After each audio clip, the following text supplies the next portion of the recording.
schedules qualified candidates for you. Then you can choose who you'd like to connect with and meet and greet people through back-to-back video calls starting as soon as the next day. Try it for free at ZipRecruiter.com/USL. That's ZipRecruiter.com/USL. Brought to you by the Capital One Saver Card. With Saver, you earn unlimited 3% cash back on dining, entertainment, and at grocery stores. That's unlimited cash back on ordering takeout from home or unlimited cash back on tickets to concerts and games. So grab a bite, grab a seat, and earn unlimited 3% cash back with the Saver Card. Capital One, what's in your wallet? Terms apply. See CapitalOne.com for details.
Why Brown and Crouppen? If you hire us, you're going to get great service, you're going to get a great result. We're the winningest, and quite frankly, we're the kindest. A strong voice, an advocate. Why Brown and Crouppen? We provide a family. We have the power, the resources, and the ability to do what you need us to do, which is to get every cent that you deserve for the terrible thing that was done to you. That's why Brown and Crouppen. The choice of a lawyer is important and shouldn't be based on an ad.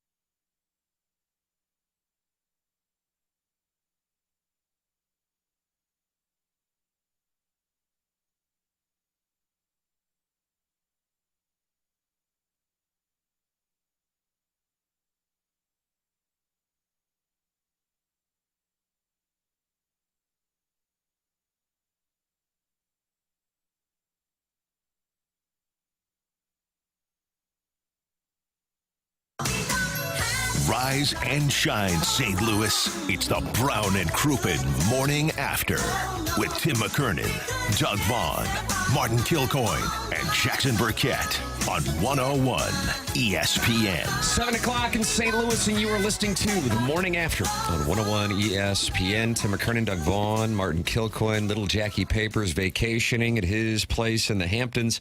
And that means Chairman Kurt is on the ones and twos. The program presented to you by Brown and Crouppen, and you are welcome to participate in a, Doug, you like this term, myriad? Do you say myriad of ways or myriad ways? Martin, what do you think? Myriad of ways, myriad ways? I think myriad ways is proper, but we all say myriad of ways. There are times when you just use the words that sound right, even if they're incorrect. Mm-hmm. And that's what this program is perfect for. So here are your platforms, Doug, to get involved on the program. Callier Thompson phone lines.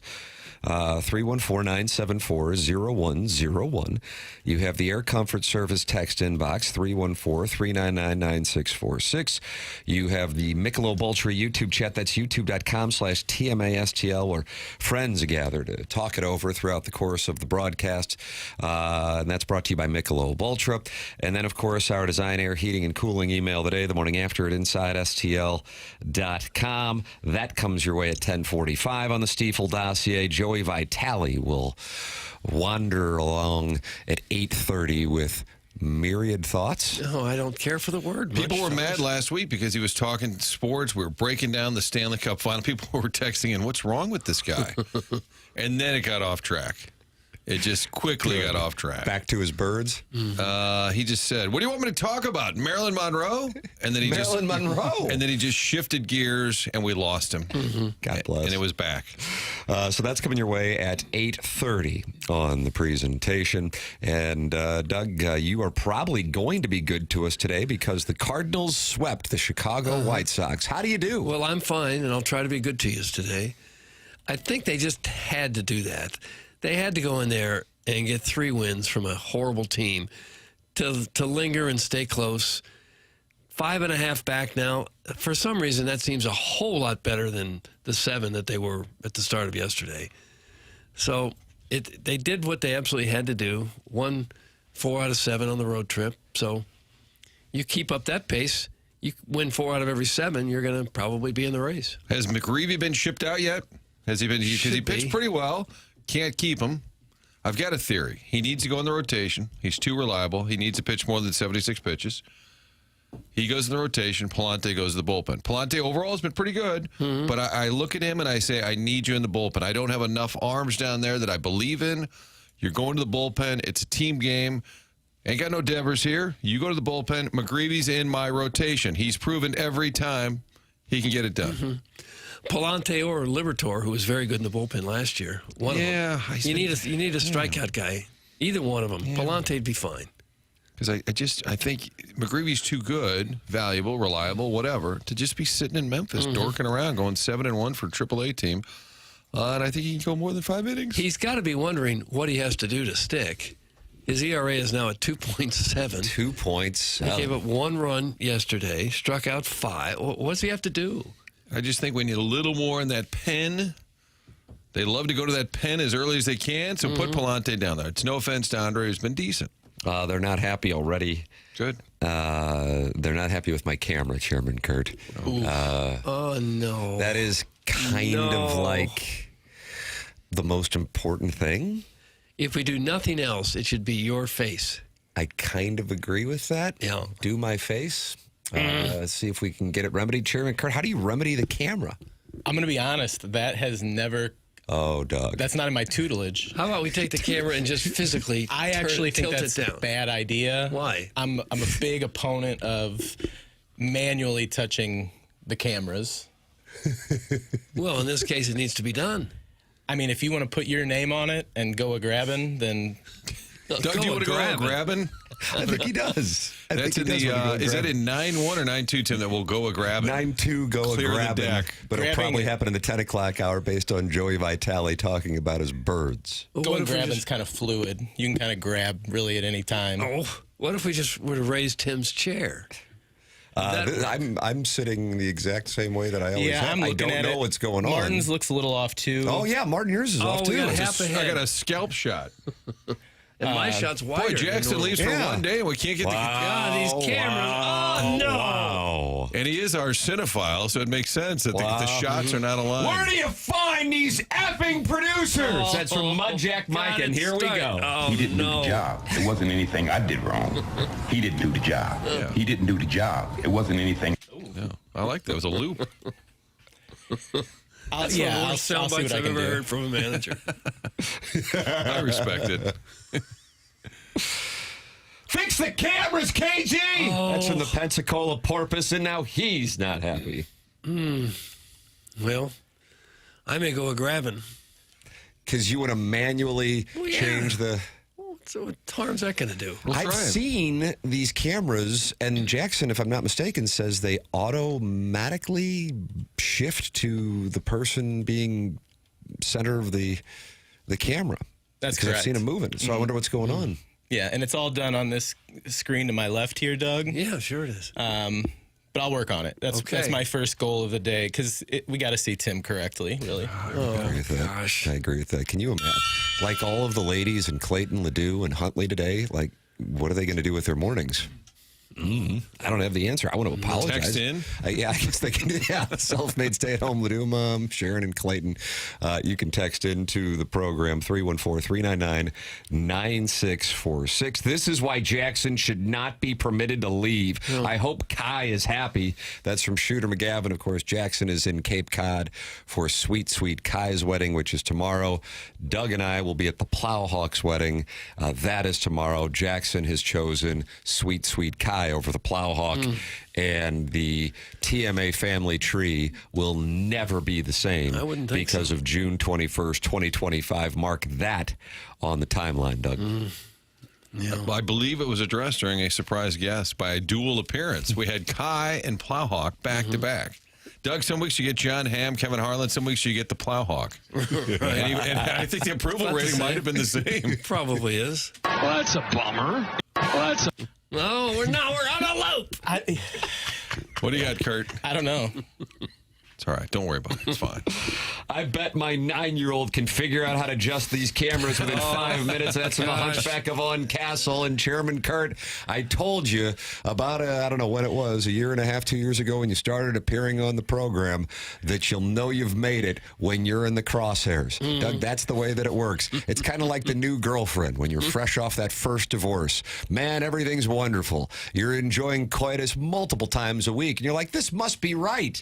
And then all of a sudden, whenever biochemistry kicks in, the stranger becomes the familiar, and the familiar becomes the hated. Chairman Kurt, welcome to the show.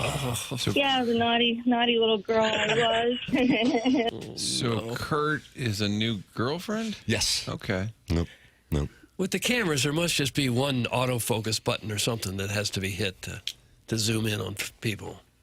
Fox C6 fails again.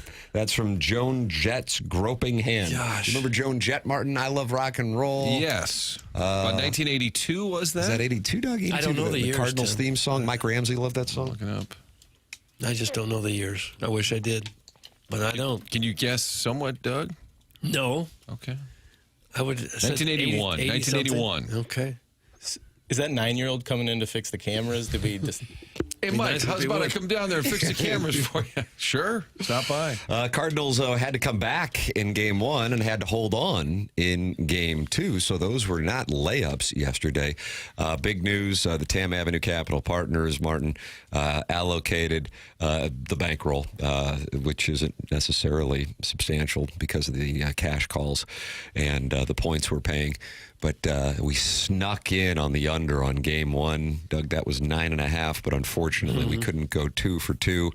The Cardinals had to come back in Game 1, and it was Wilson Contreras' 2-run shot that tied things up at 4. Why don't you take a listen, Doug? Oh, I'd love to. Go ahead, hit the lever, please.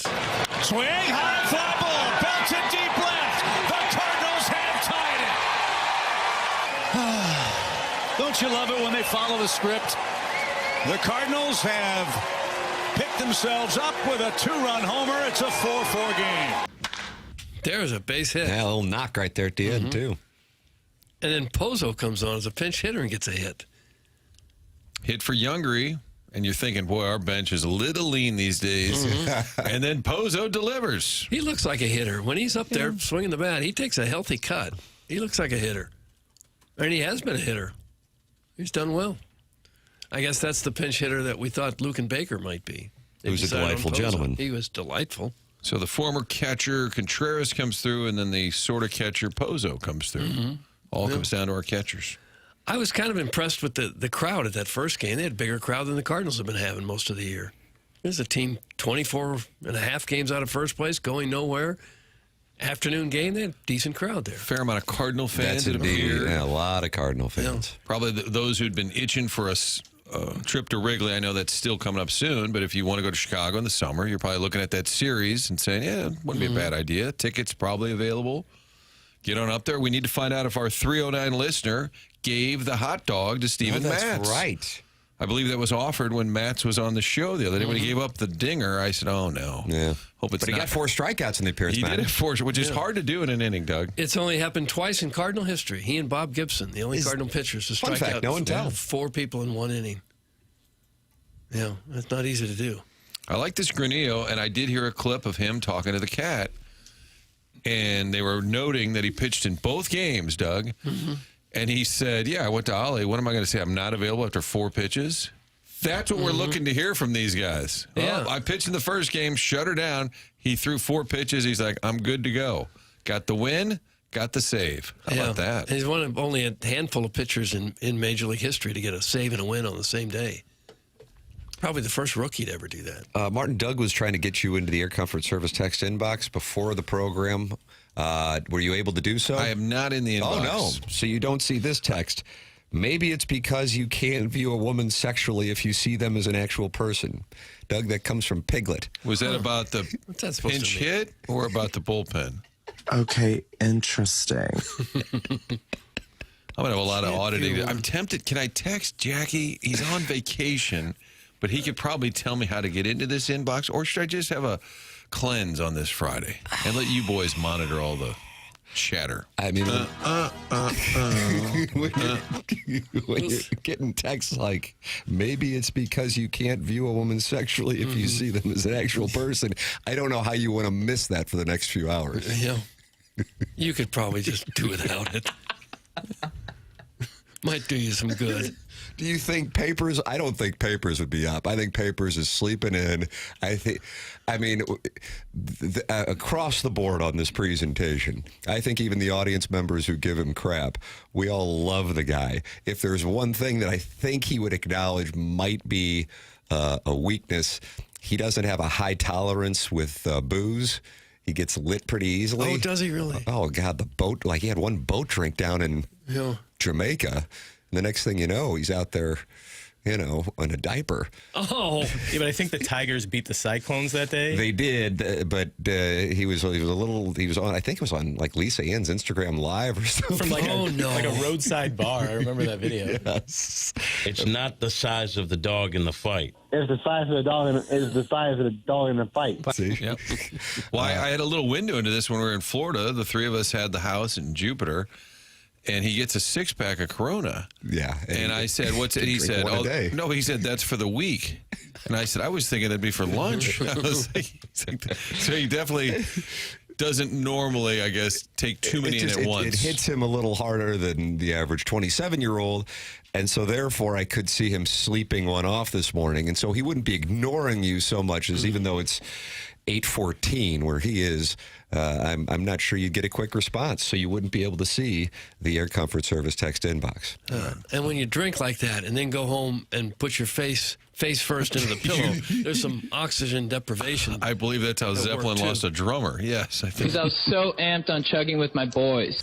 Leave him alone, Martin. Jesus, he's on vacation. That's from Kwame Voyukas IV, and you technically are always sideways with Kwame Voyukas IV. I would like to point out to Kwame Voyukas that we had Robbie Avila on Sports Final last night. That had to be a big win. Yeah, and you can check that out at fox2now.com, Kwame. Give yourself a text break and go watch Robbie Goggles. He was great. I like that. Friend of the Robbie Goggles. Friend of the show. Morning, boys. Not sure what you're talking about because I'm only half listening, but I heard my name, so I thought I'd say happy Friday. Hope everybody prepares properly when the weather cauldron descends on us this weekend. Be careful out there. That's Sharon and Clayton with a little weather tip, Doug. From the weather cauldron?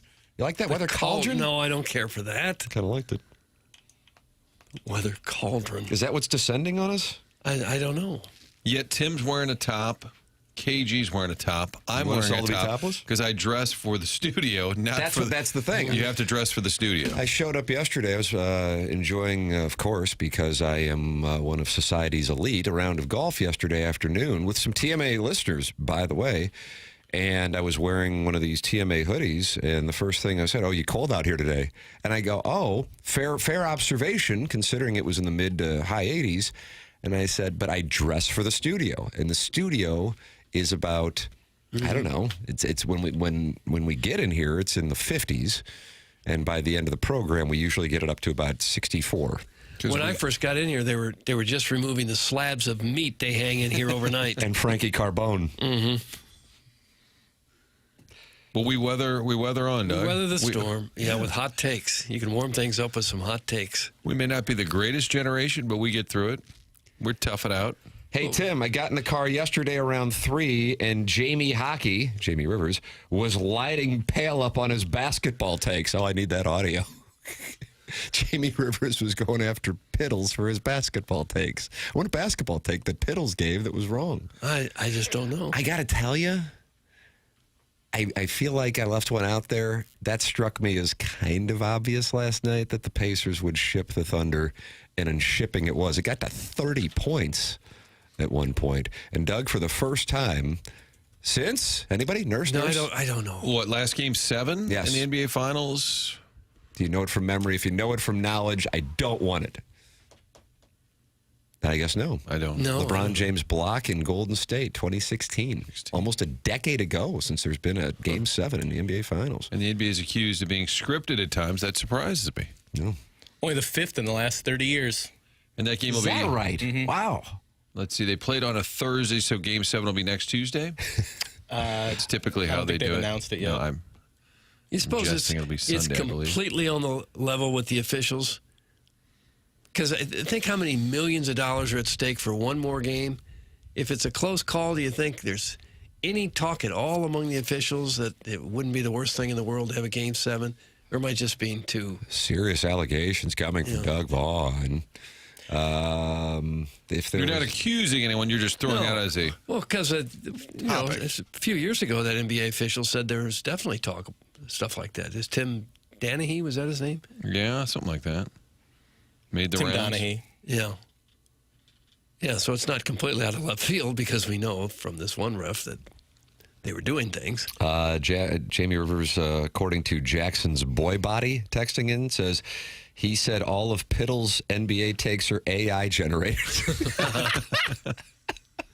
I need to hear what's doing. Of course, we are in the midst of intense radio wars with both the Riz Show and the Fast Lane, and therefore we just can't take it. Did I tell you I saw Riz Sunday night after the race at Worldwide, and he was standing there. He was the Grand Marshal, and after the race, we're by the winner's circle, and I said, hey, I can't talk to you. And he said, what? And it caught him off guard, Tim, and I said, no, remember, Radio Wars. He goes, oh, yeah, that. So I don't know if they're fully invested in it the way we are. Yeah, it is tense around the building, I can tell you that. Sharon, head down to 7-Eleven for your Camel Crush. They are on sale. That's from the Warson Woods Wacko. Is that cigarettes? Camel Crush? Read this dumbass text. That was a dumbass text. What's All a these Camel jerk-off Crush? textures. Good morning, boys. My wife left me. Doug, I guess we're going to have to counsel this gentleman through. Some of these people were actually married. 969-HELP. Call in. If you do want to call in, we can workshop. That's from Bofades. 314-974-0101. We can hook you up with a wonderful counselor, and hopefully you can retain, half. That's what we'll shoot for here on this program. So call in, and we'll workshop that with you. We'll also workshop birds and hockey with Joey Vitali. That's coming up at 8:30, and we have the Design, Air, Heating, and Cooling email today on the Stiefel dossier, along with the TMA drops of the week. All of that is coming your way. This program is called The Morning After. It's presented to you by Brown & Crouppen on 101 ESPN and the TMA STL YouTube channel.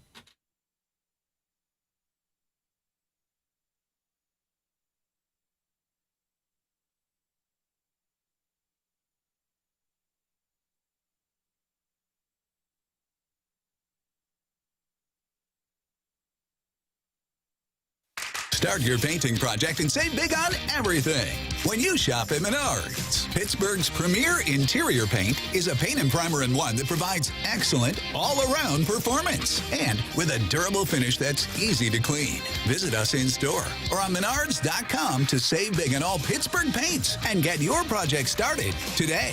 Plus, check out our weekly flyer and find more great deals happening this week. Save big money at Menards.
Men, trouble in the bedroom? Not anymore. Paramount Men's Medical Center restores your sex life in just one visit. Their painless breakthrough treatments eliminate erectile dysfunction and PE. Here's a specialist in men's health. I'm Dr. Simovitz. Have Viagra or Cialis let you down? Paramount Men's Medical Center offers the most effective treatments that eliminate ED and PE, with men lasting longer than ever. 98% of patients see instant results on their first visit. Paramount Men's Medical Center's breakthrough treatments eliminate ED and PE, regardless of age or medical history. Your consultation and first treatment are free. You'll see instant results in the office. Plus, qualified patients get their testosterone checked free. Call 314-887-4442. 314-887-4442. To restore your sex life in just one visit, call now. 314-887-4442.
This is TMA, presented by Brown and Crouppen on 101 ESPN.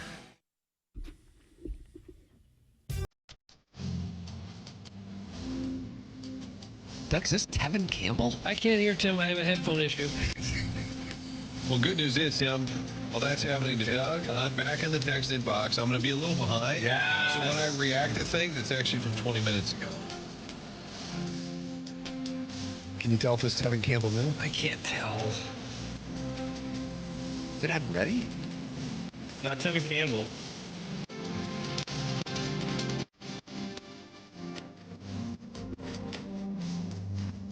Initials, please. A7. A7. Alex 7. Not Alex 7. No. Abraham 7. Abraham 7 is correct. Abraham's the verse. Okay. TMA 101 ESPN. It's after 7, Doug. After 7. Got to do show program. The program is presented by Brown and Crouppen. Tim McKernan, Doug Vaughn, Martin Kilcoyne. Little Jackie Papers is vacationing in Cape Cod. Usually I'm talking about the Hamptons, but this guy's moneyed. He goes to the Hamptons. He goes to Cape Cod. I know. That's where he is this weekend for Sweet Sweet Kai's wedding. And I'm hoping that there will be a live stream from the TMA Instagram account. So we can. Oh, has he offered that as a possibility? Take him in nuptials. He scoffed out loud when we asked if it was similar to Martha's Vineyard. That's an island. Yeah. Sorry, pal.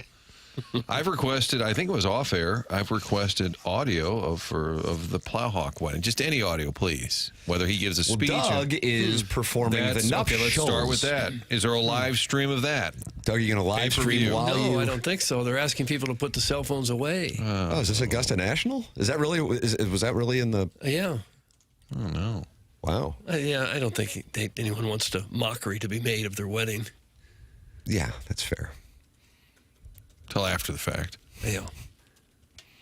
Maybe at the reception if people are going crazy. But the ceremony itself, I don't think anyone wants that to be ridiculed in any way. I bowed out. I'm having a little remorse on that at this point. Wow. Not going? No, after he called in, it seemed like he was looking to slash some numbers, and I figured I'd bite the bullet for him. Oh, well, you didn't have to do that. Looking for volunteers not to show up. Well, I know what it's like when you're taking head counts, and those plates can be a little pricey. I'm not going to be partaking in the open bar, so I figured he could just cross me out. Wow. Huh. How big was your wedding? 100, 200? Me? You remember? Yeah. Like 40. 40. Oh, small. Okay. It was in Mexico. Oh. Still kind of hurt I wasn't invited. I don't think we knew each other at that point. Doesn't matter. No, I should have invited you. Would have been Thank you. Would have been nice. Local TV guy. Just email me at the station. Yeah. Hey, Martin, how's about you come down to my wedding in Mexico? Martin Little Beer Cats wants to make sure that you are reading the text. Now that you're in the text inbox, hey, Martin, don't know how late you read this. Just want to say, hey, cutie. That's from the Coital Hype Man, Little Beer Cats. Hey, Little Beer Cats, what's up? Say, there you I'm go. with you right there at 7:26 a.m.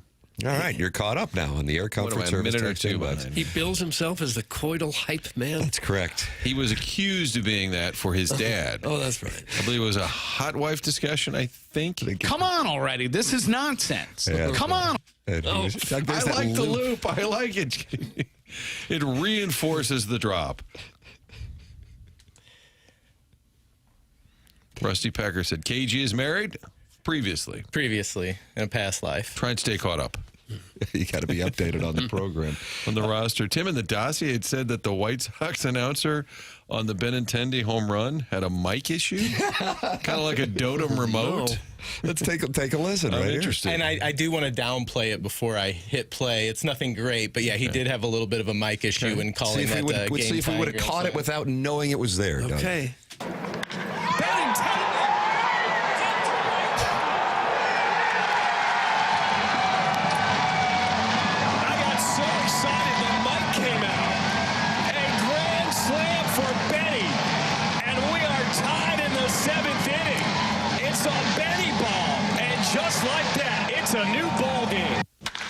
I think it was pretty notable that you couldn't hear anything. What was going on there? He said his mic fell off, so I guess his headset fell off. He said my mic fell off. I thought he said my mic came out.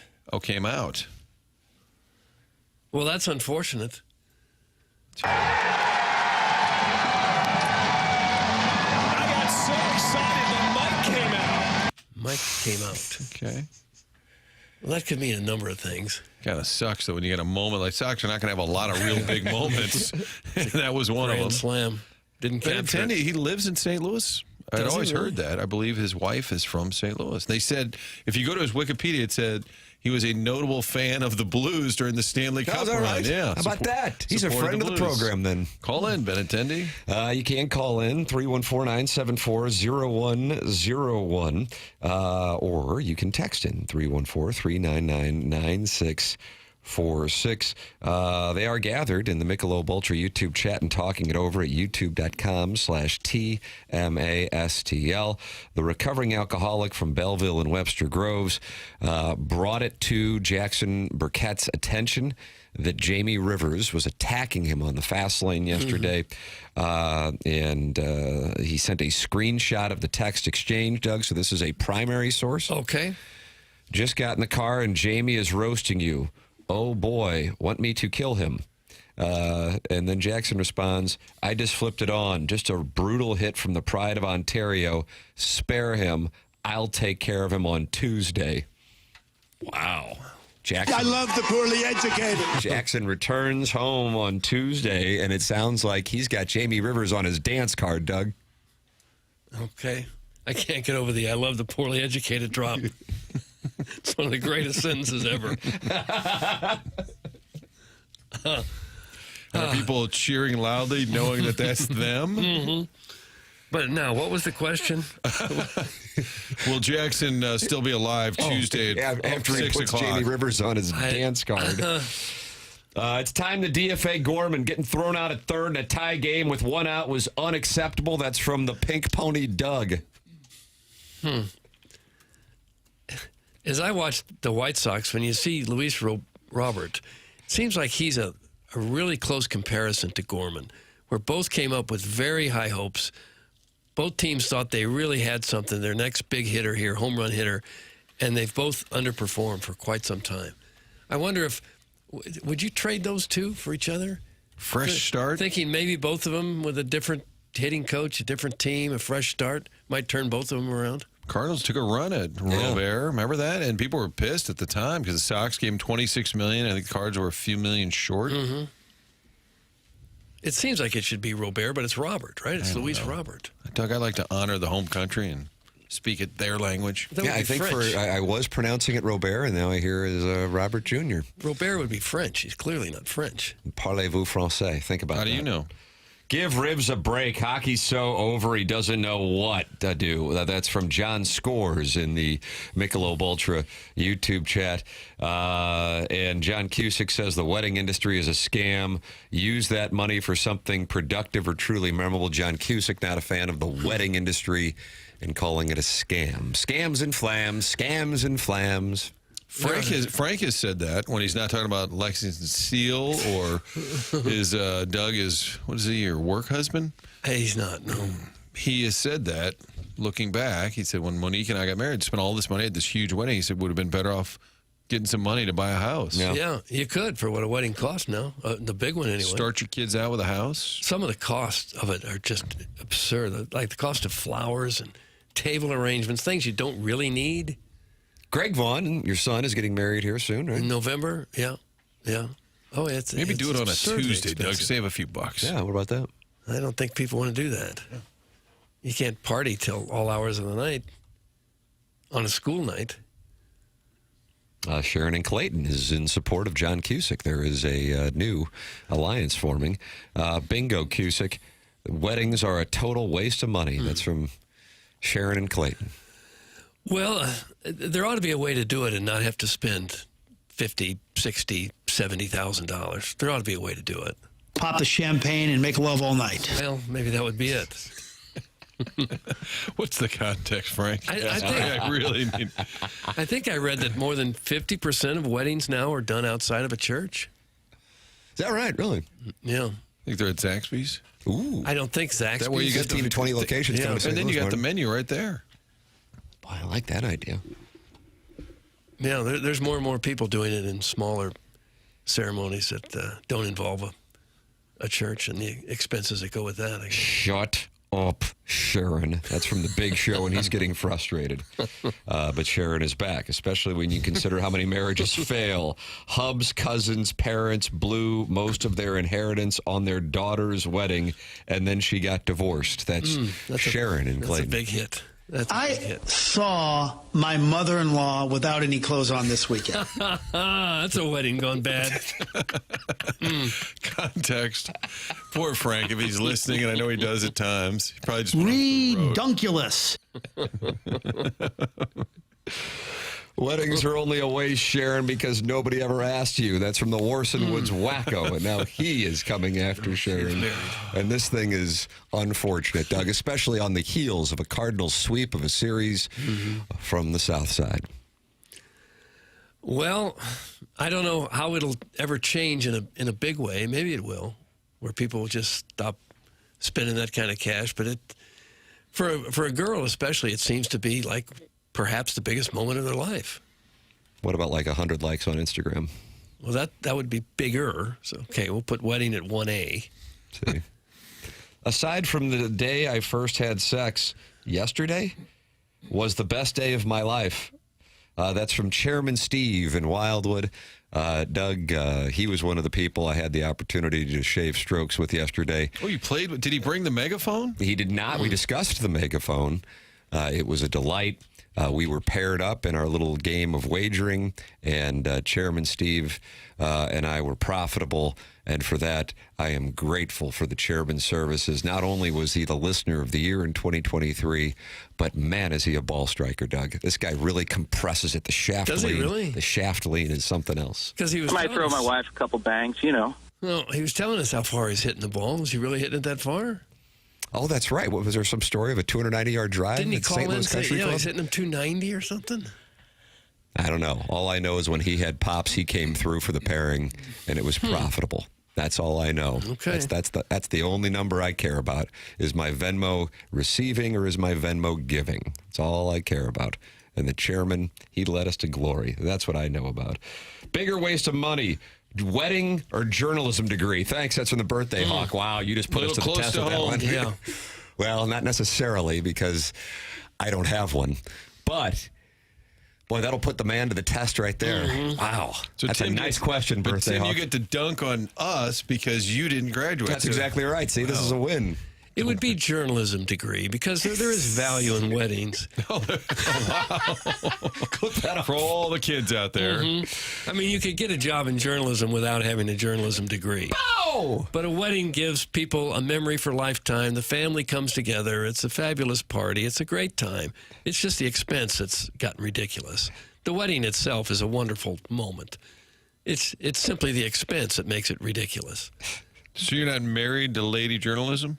No. Okay. But at a time. Is anybody anymore? Are there any real journalists anymore?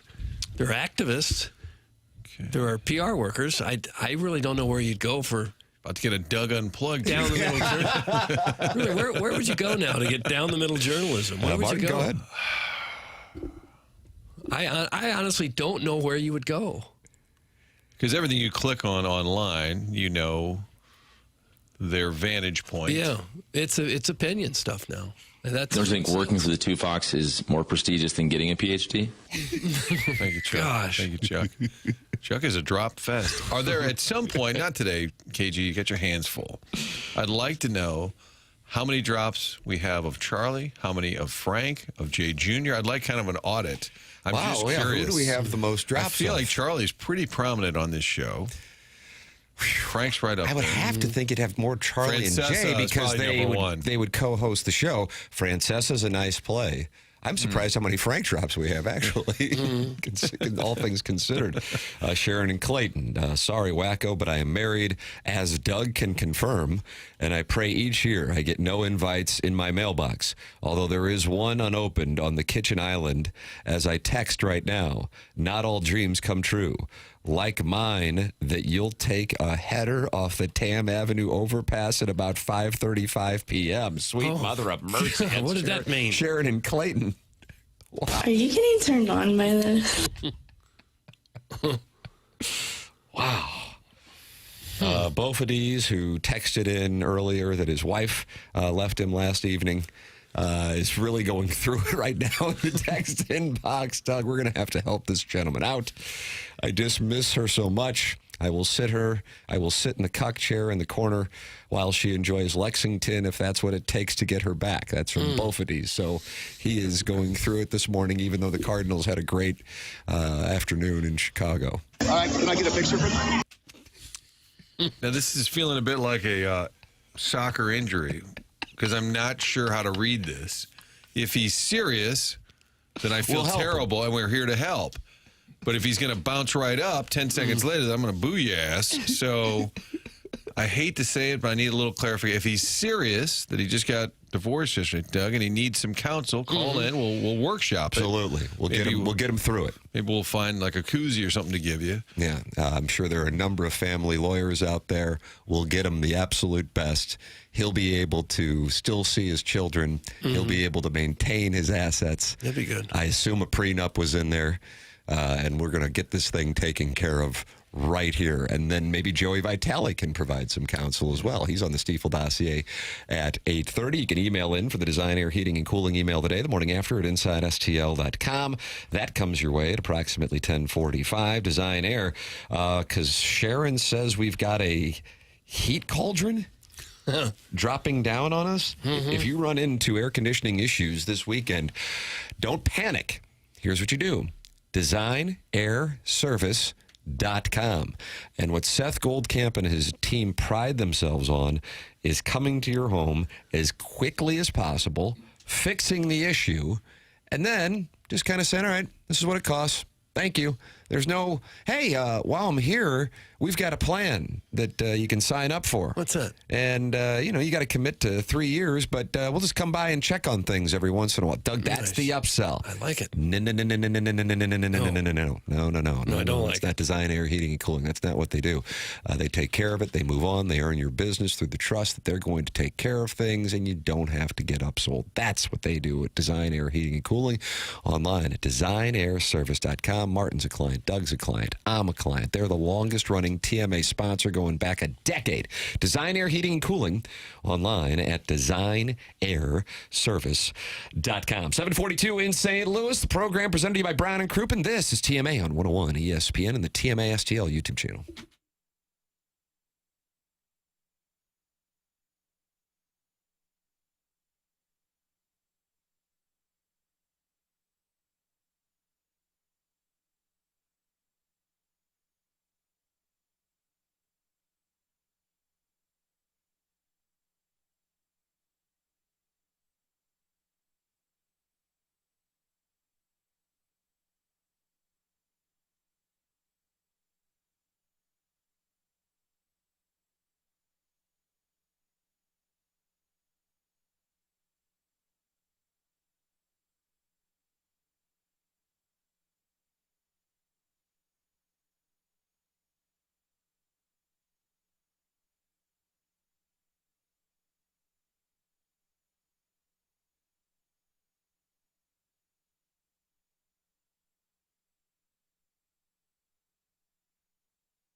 Thanks to all the listeners who helped out last week as Schnucks did the food drive to stock up the shelves at Operation Food Surge. Great success with that. Thanks again for everybody who took part. And a reminder that when you go to Schnucks, you're going to save money on your groceries every day. Lower prices they went through. This is months ago when they first did the 2,300 price cut on over 2,000 items. They've added on to that, dropping prices on everyday items like Kraft Singles, Breyer's Ice Cream. Wherever you go in the store, you'll see prices that are reduced.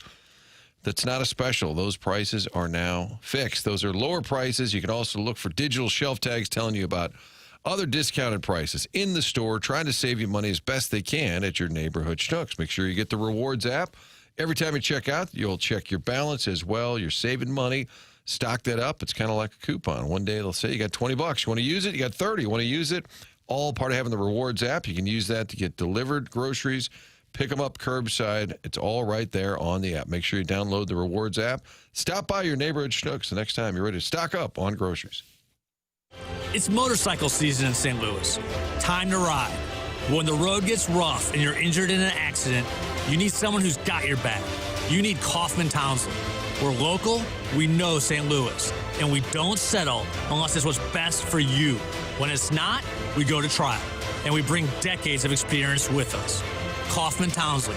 Real people, real results. Call 314-500-5000. That's 314-500-5000.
Miss the Blues game? Want to hear highlights, need player and coach reaction, more analysis and opinion?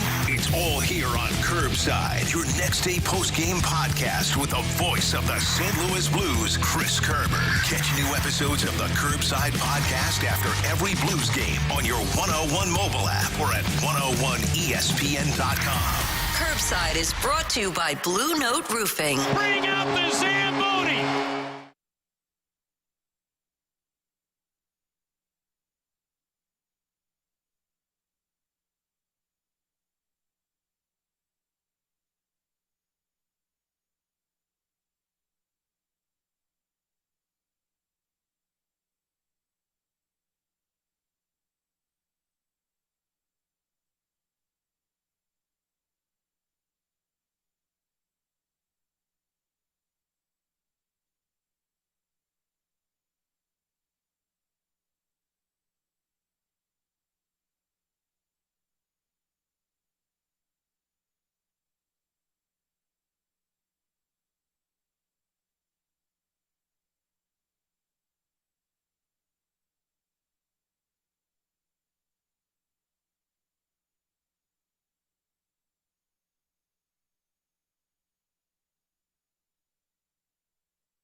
Sponsored by On the Run. For all things summer, it's on.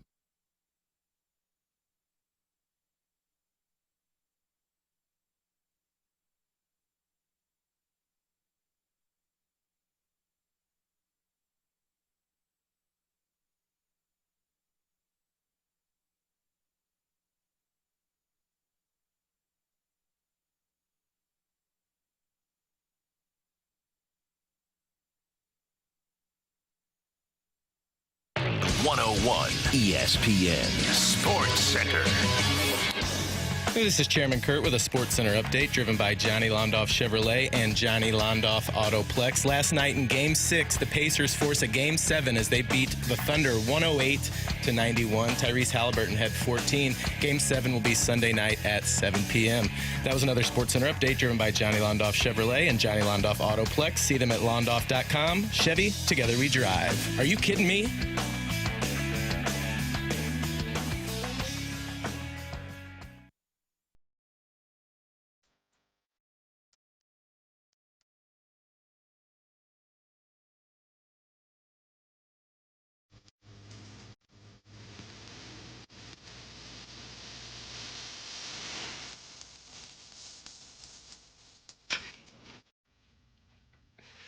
Does I Like the Way by High Five from 1991? Who it is, I don't know. Martin, is that right? I don't know. This is Guy with I Like. Oh, yeah. He's Teddy like, Riley. He's a one-name artist? This Guy? is Hall three brothers. guys, but the group is Guy. Oh, gosh.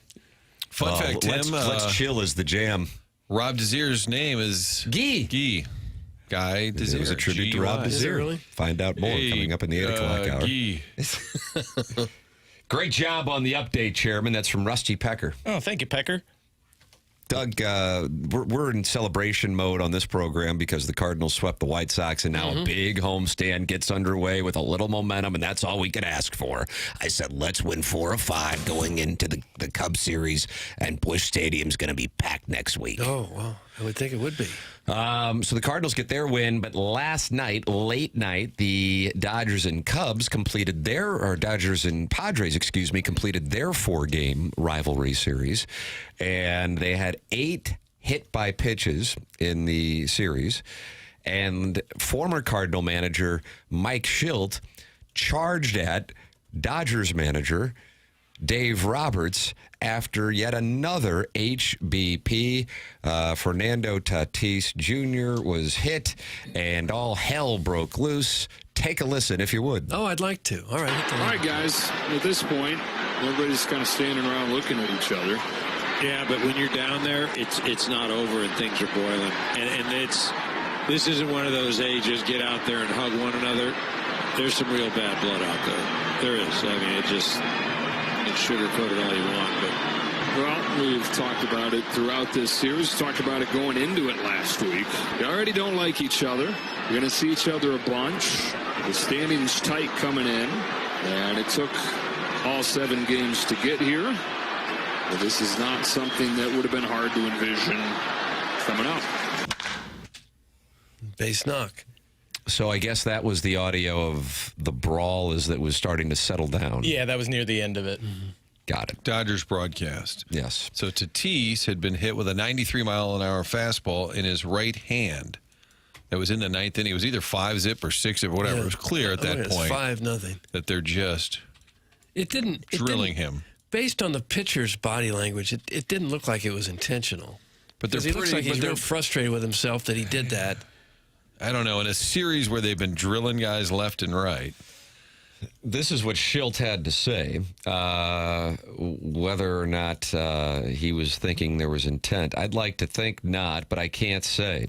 Only a couple people know that, and whether it was or wasn't, enough is enough. We've got a guy that's getting x-rays right now that's one of the best players in the game, and of course on our team, and this guy's taking shots.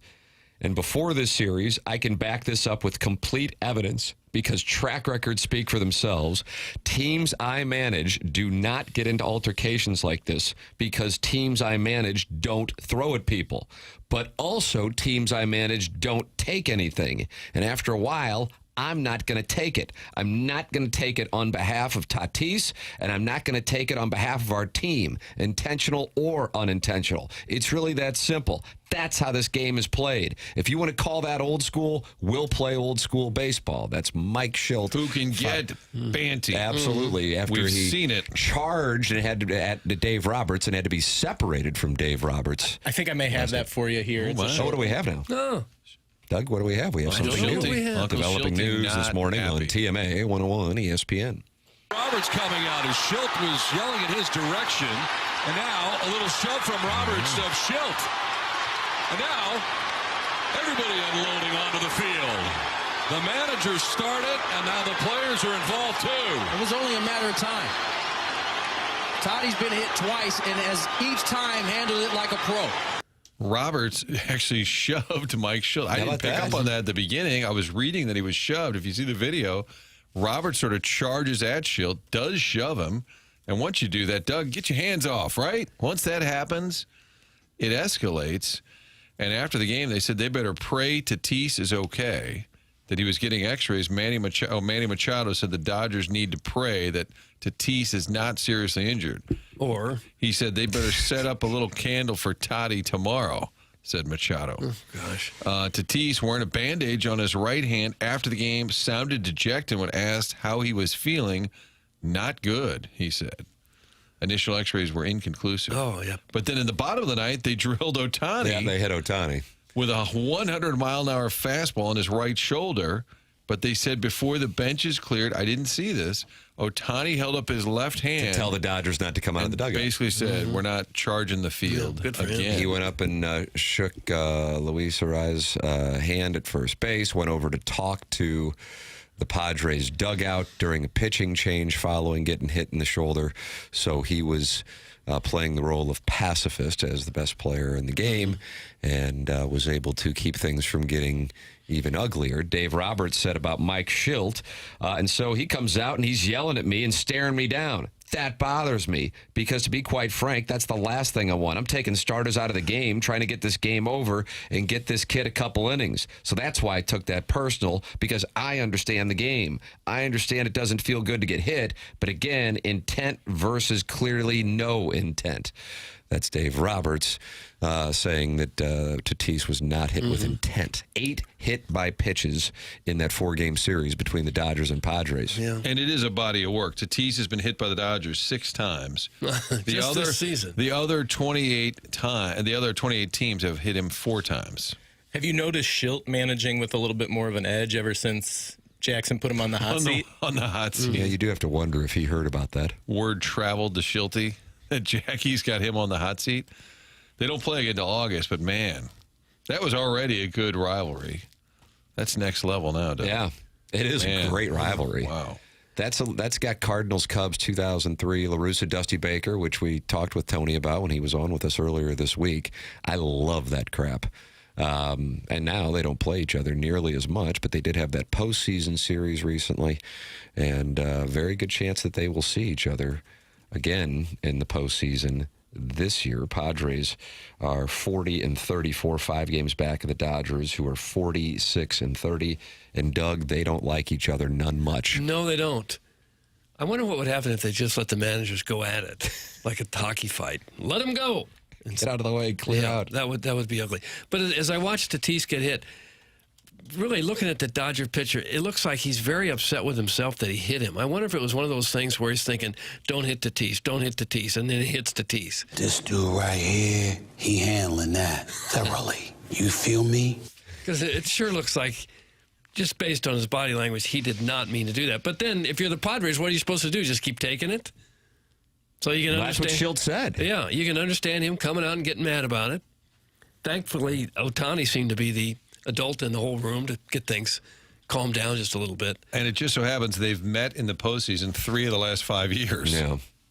Making it even more heated. Best. Timmy, the real question is who you got in 12 rounds, Roberts or Schilt? That's from Chairman's pocket partner. Doug, Roberts or Schilt? I would say Roberts. You think he's got the edge on this one? He could be a banty rooster. Yeah. Former player. Yeah, athlete.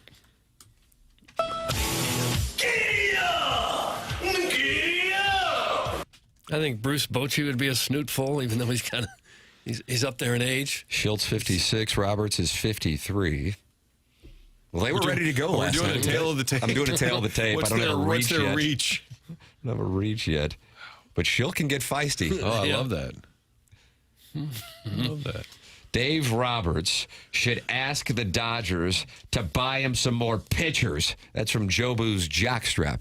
Now, the guy who hit Tatis was making his major league debut, so he will always have that memory.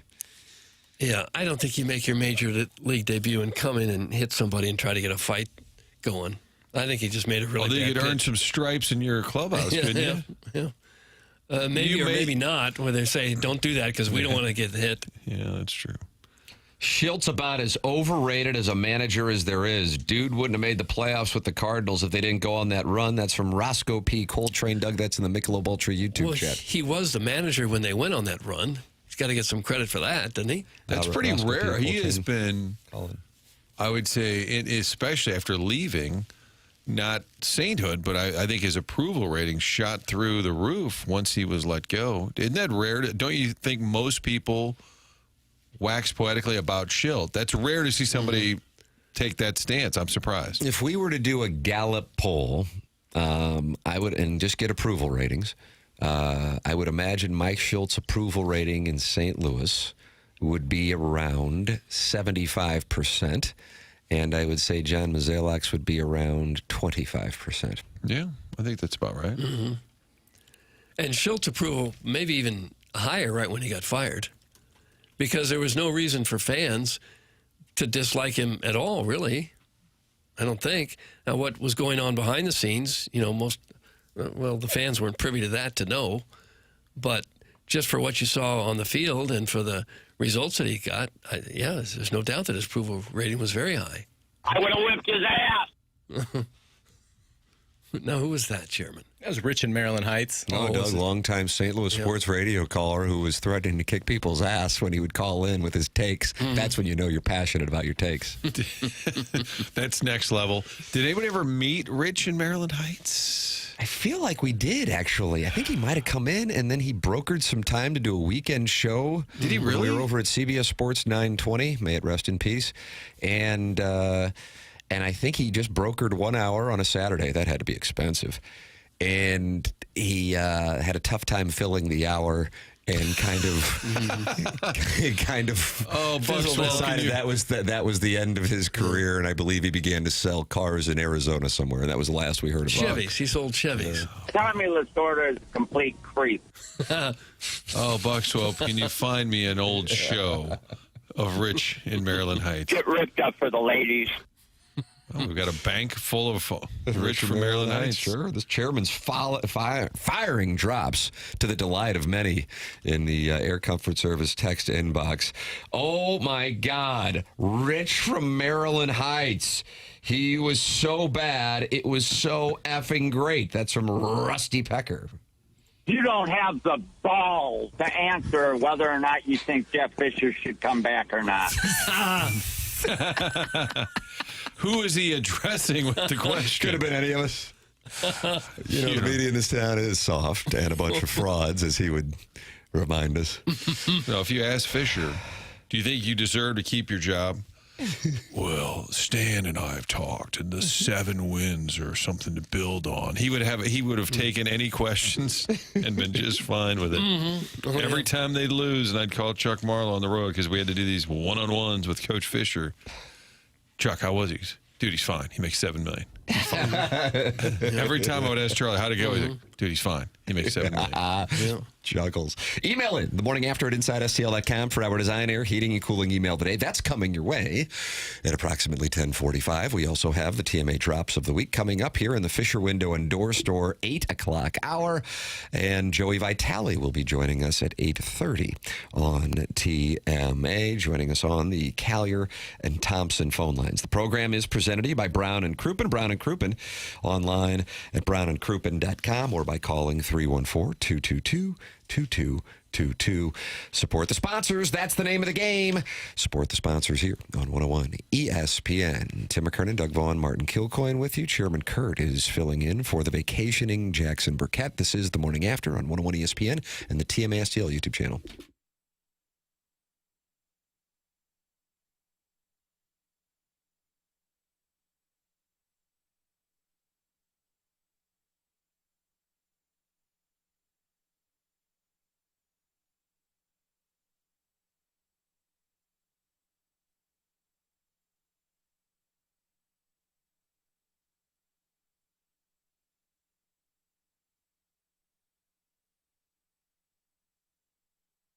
Dents Express, St. Louis's leaders in hail damage repair. Call 636-227-5050.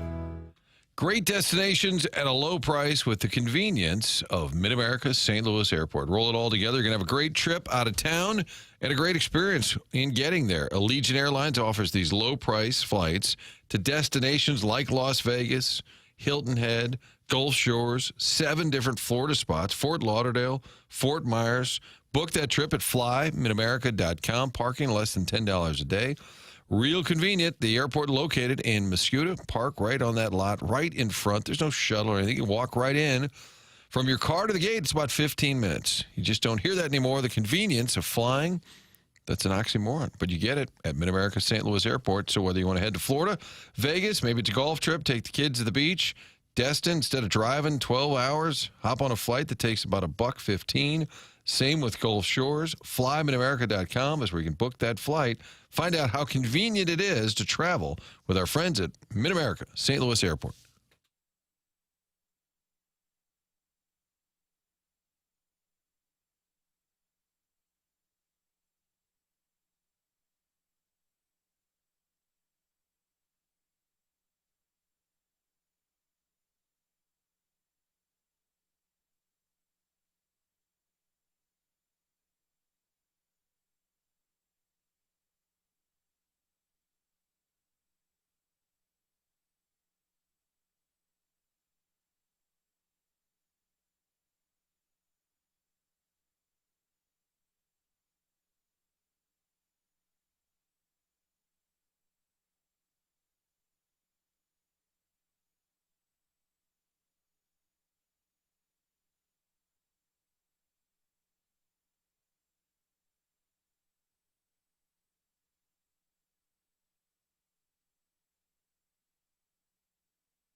Your home restoration project is a one-time opportunity to have Banner Construction's design team show you architectural choices with James Hardy and Pella Windows. Make your home the neighborhood showcase. Call 314-569-1050. Have a banner day.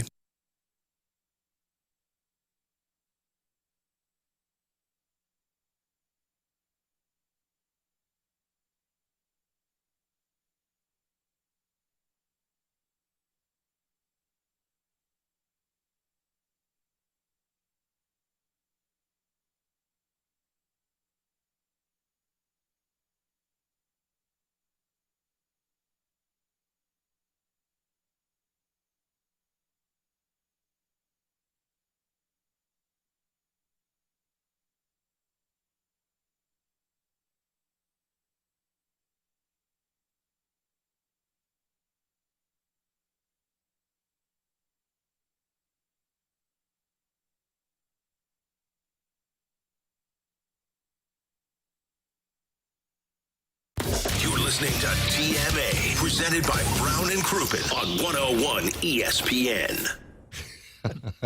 Right. Boys to men, Doug. Wow. Wow. I'll tell you what. Wow is right. Wow. Man. It's about all you can say is wow, wowee. Especially with the 8 o'clock hour here with Joey Vitali and the drops of the week presented to you by Fisher Window and Door Store. There's nothing else to say when you hear Johnny Gill. But you're going to hear Martin, you're going to hear the pitch change when you hear Ralph Tresvant step in. Kind of sounds like Michael Jackson, doesn't he? A little bit, yeah. But what a wonderful contrast. Is that a baritone on Johnny Gill? And then what's an alto for a gentleman? Tenor for a gentleman.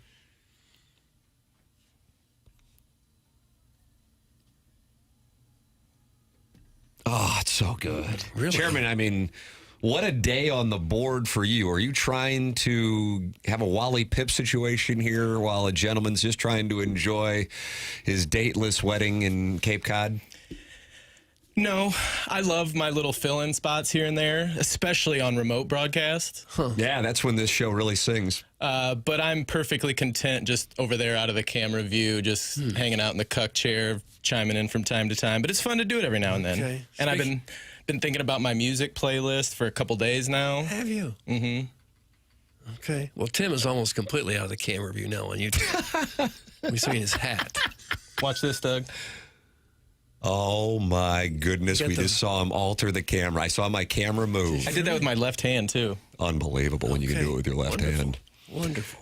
Chairman Kurt on the ones and twos. Jackson is vacationing, and he is in Cape Cod for a wedding. He will be back on the program Tuesday, and he has let it be known that he plans on putting Jamie Rivers on his dance card for Jamie Rivers' attacks on Jackson's basketball takes yesterday at approximately 3 p.m. right here on 101 ESPN. If you can get that audio, Chairman, that would be a delight. Martin, you want Ridge from Maryland Heights hosting a show on CBS Sports 920 in 2014. That's going out to Buck Swope. Doug, do you have any audio requests? No, but I'll think of something.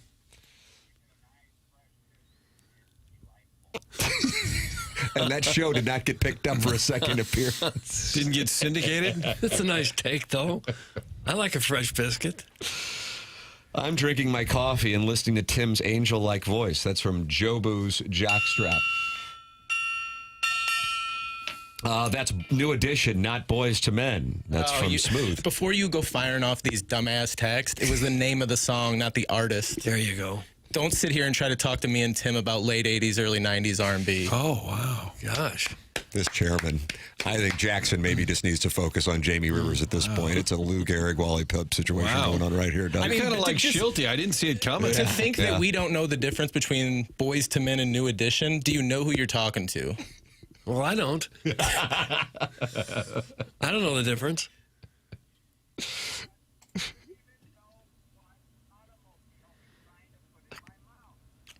Automobile in my mouth, Martin. What in the world? Katie Wood has posted her Cardinal mailbag on The Athletic, Doug. And as you can imagine, plenty of questions regarding the trade deadline. So here is the question. It comes from Brent M. I just am assuming that's Musburger. Musburger, sure. The season has gone better than expected, but the team has hit a rough patch in June. If the team's sitting around 500 going into the trade deadline, do you have a feel as to whether it will buy or sell?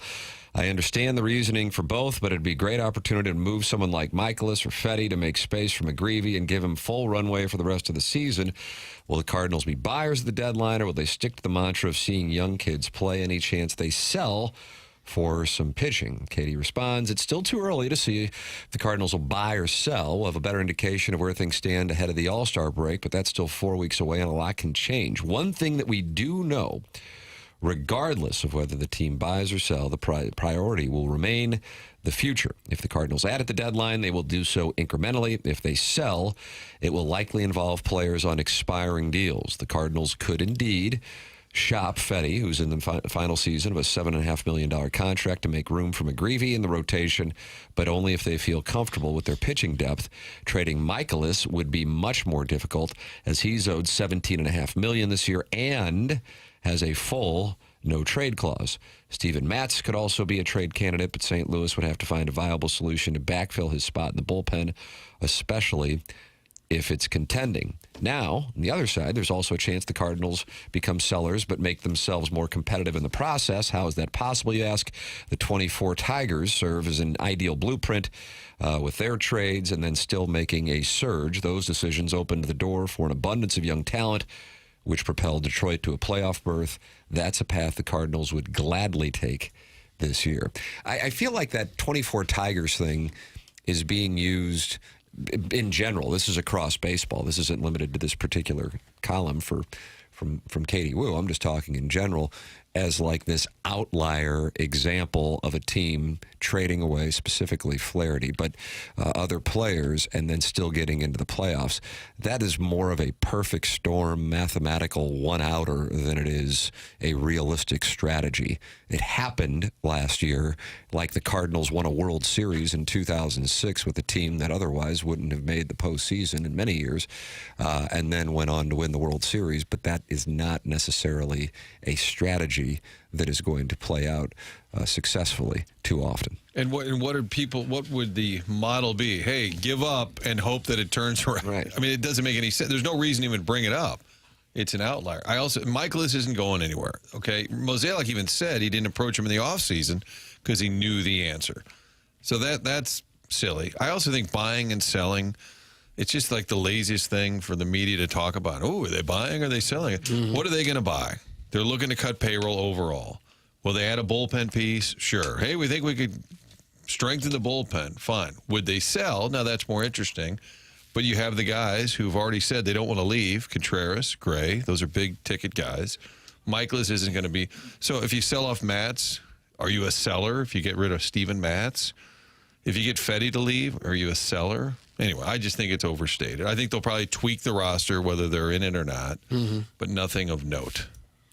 Yeah, I'm sure they would love to deal one of those pitchers making a lot of money, try to get something in return, because they've got a couple young guys in the pipeline that could step up and probably come close to what they're getting out of Fetty and Michaelis right now. And ironically, your only hope probably to unload was to be bad. And then you get a guy like Gray who says, all right, get me out of here.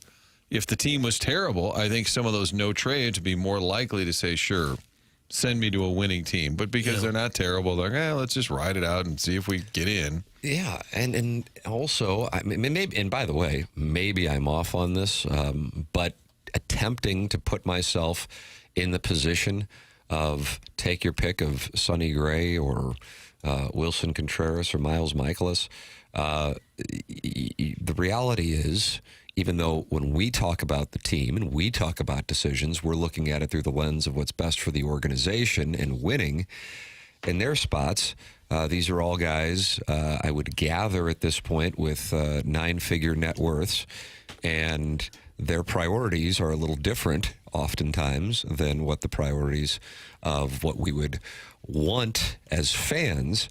And therefore, if it's like Sonny Gray going, I got a 50-minute flight to and from Spirit to see my family, I don't really want to go to take your pick of wherever so I can pitch but not see my family, even if it would mean a chance at winning World Series. Now, I'm not saying that he is thinking this, but I think at a point that becomes the higher priority for people. It's a different spot than I think what others might think would be the case. And along those lines, Michaelis, I think, which is why Mozeliak didn't even approach him. He's like, spring training's in Jupiter. So I don't know if that changes the dynamic, Martin, that he'd only have a couple months left, if that would maybe change it. If he's going to the Dodgers or the Yankees, hey, maybe I got a chance to get a ring. I think there's a slight chance that could entice somebody. I think it would be a better selling point if the Cardinals were having like the 23 season where they're just awful and like, God, I got to get out of here. Yes. But because they're having a little bit of fun and they're not terrible, they're hanging around. I think a guy like Michaelis, any of these guys would just say, Sonny Gray, let's just ride it out. Mm-hmm. Maybe we can get hot and win a baby. That's probably what they're I didn't thinking. know this, and I'm not saying that this is accurate, but Danny Tanner is the source. And Tanner on it first. He says Sonny Gray is staying because he flies Allegiant, and we are a hub. So I doubt he flies Allegiant. Out of Mid-America, St. Louis Airport. Yeah. Fly midamerica.com. Dan is not a jackass. As convenient as that can was be. talking about former Florida head coach, current UNLV head coach Dan Mullen. I thought he was talking about the texter Danny Tanner. Okay. Might have been Mullen, though. Well, they may have to make these decisions just about a week from now, because you got the Reds for 3 and the Cubs for 4, and that could go a long way to telling you what's going to happen the rest of the way, I would think. I mean, if they fall flat here at home the next 7 games, then they might start to cash it in a little bit more aggressively. But the reality is, I agree with that on the division. The reality is, because of the number of teams that get in, you really have to suck to not be in the mix for a playoff spot by the end of June. I mean, you really you have to be Rockies-esque in order for that to be the case. So as things stand right now, for example, the Atlanta Braves, up until this 3-game winning streak, I think would be up there with the Orioles as the biggest disappointments this year. The Braves are only 5.5 back of a playoff spot. Diamondbacks 3 back. Reds 1.5 back. Cardinals a half game back. Brewers a half game back. And the Padres, Giants, and Phillies are all in the playoffs right now. So the only 4 teams that are more than 5.5 games back in the National League are the Nationals, Marlins, Pirates, and Rockies, all of whom would have told you before the season, off the record, yeah, we won't be in the playoff mix in mid-June. Meanwhile, in the American League, there are only 2 teams that are more than 6 games back. Even the Orioles, as bad as that has been, are 6 games back. It's the A's and the White Sox. That's it. So it presents a tough spot for a PR message from an organization to bail when there are as many postseason spots as there are. And if you can imagine, in St. Louis, the talk won't be about the division. If the Cardinals do fall back a decent ways from the Cubs, it'll be about a playoff spot, and that the organization is pivoting from trying to get into the playoffs by looking toward the future. But my belief is that the organization is absolutely, entirely focused on the future, and not just in 2025, but also in 2026. And I think a part of that is the timing of the talent, but another part of that is the potential work stoppage. And therefore, following the 2026 season, I think that they will be conservative, similar to this past offseason. Conservative might be a compliment.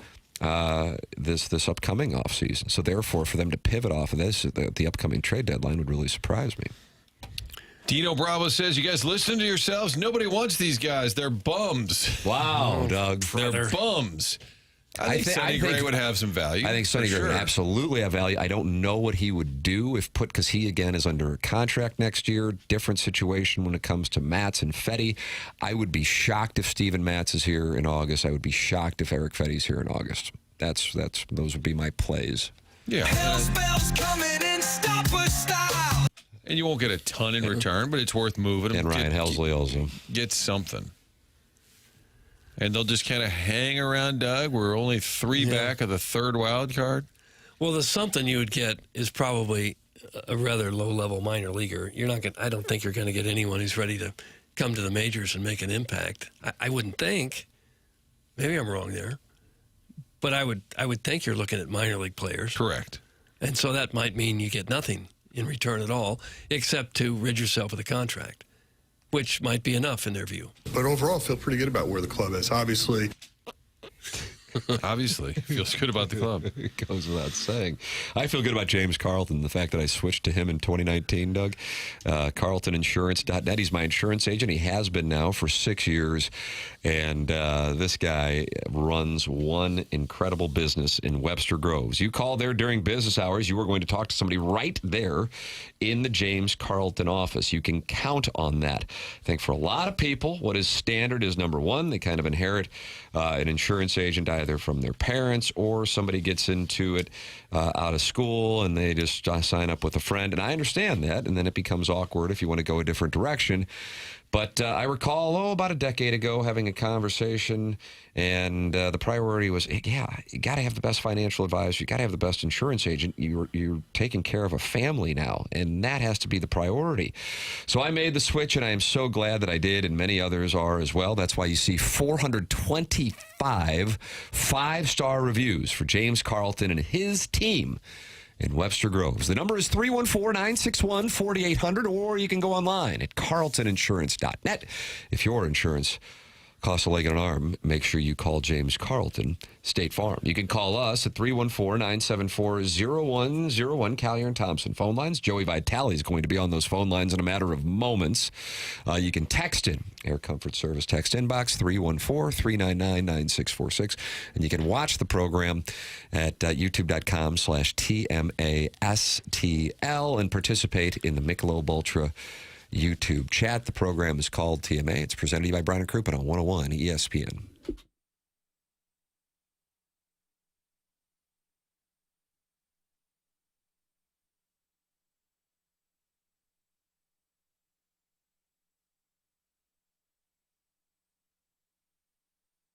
Save big on everything for your next project when you shop at Menards. Suncast Sheds have the storage solution you need for any backyard space, whether it's protecting equipment or storing yard tools. Suncast durable, low-maintenance outdoor sheds come in a variety of size and style options that will suit your needs. Pick up an in-stock Suncast storage shed today.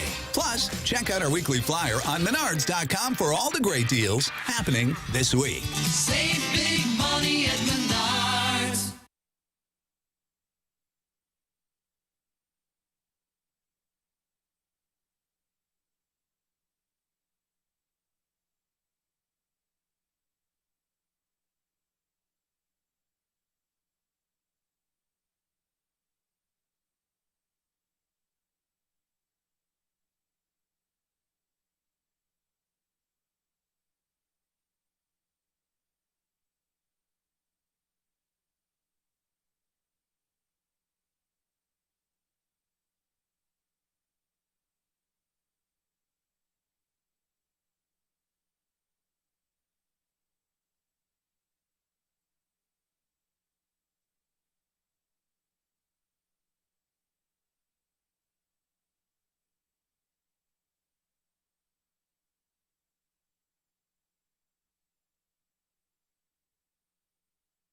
Ouch! Checked from behind. Man, that's gotta hurt. I'd hire Morgan & Morgan if I were them. What? Yeah, Dan, America's largest injury law firm.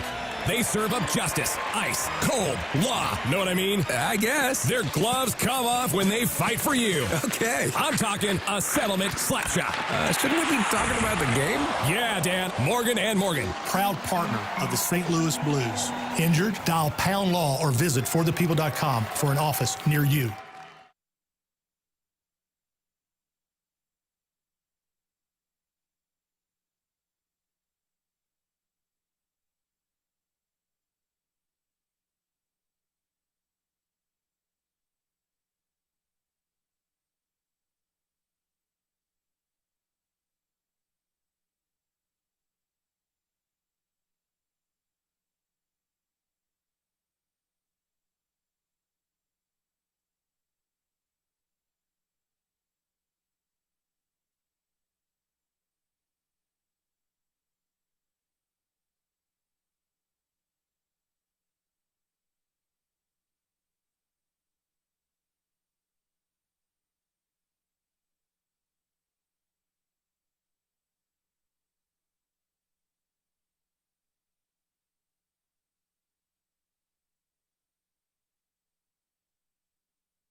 Presented by Brown and Crouppen. This is TMA on 101 ESPN.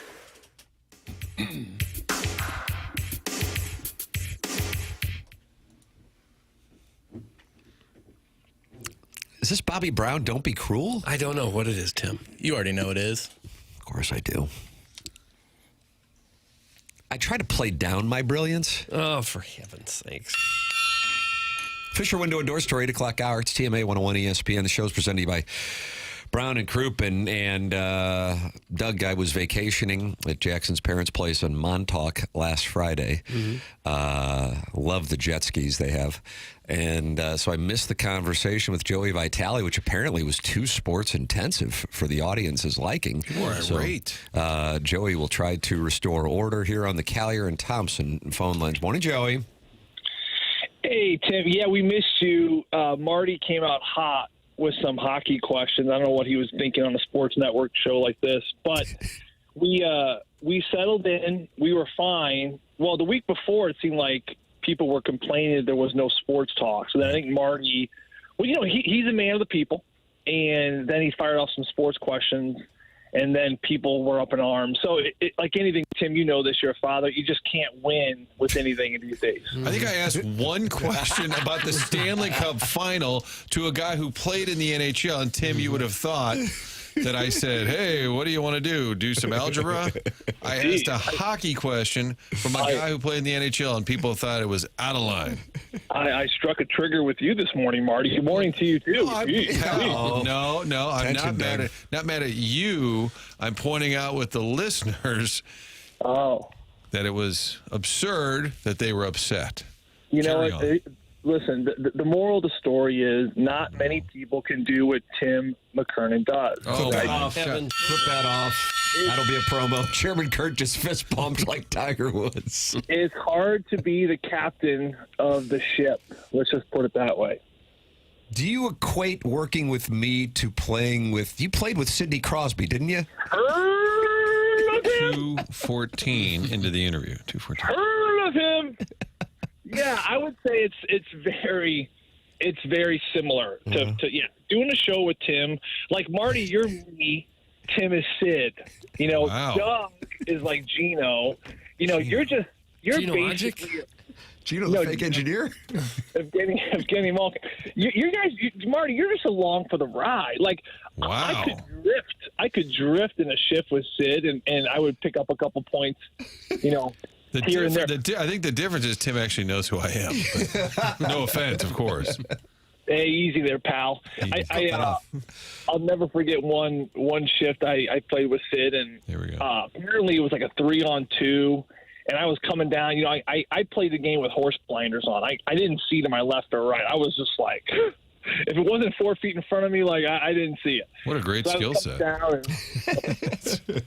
Apparently, I had number 87 on the back door. I didn't see it, so I shot the puck, and I came back to the bench, and he's like, "Hey, did you see me back there?"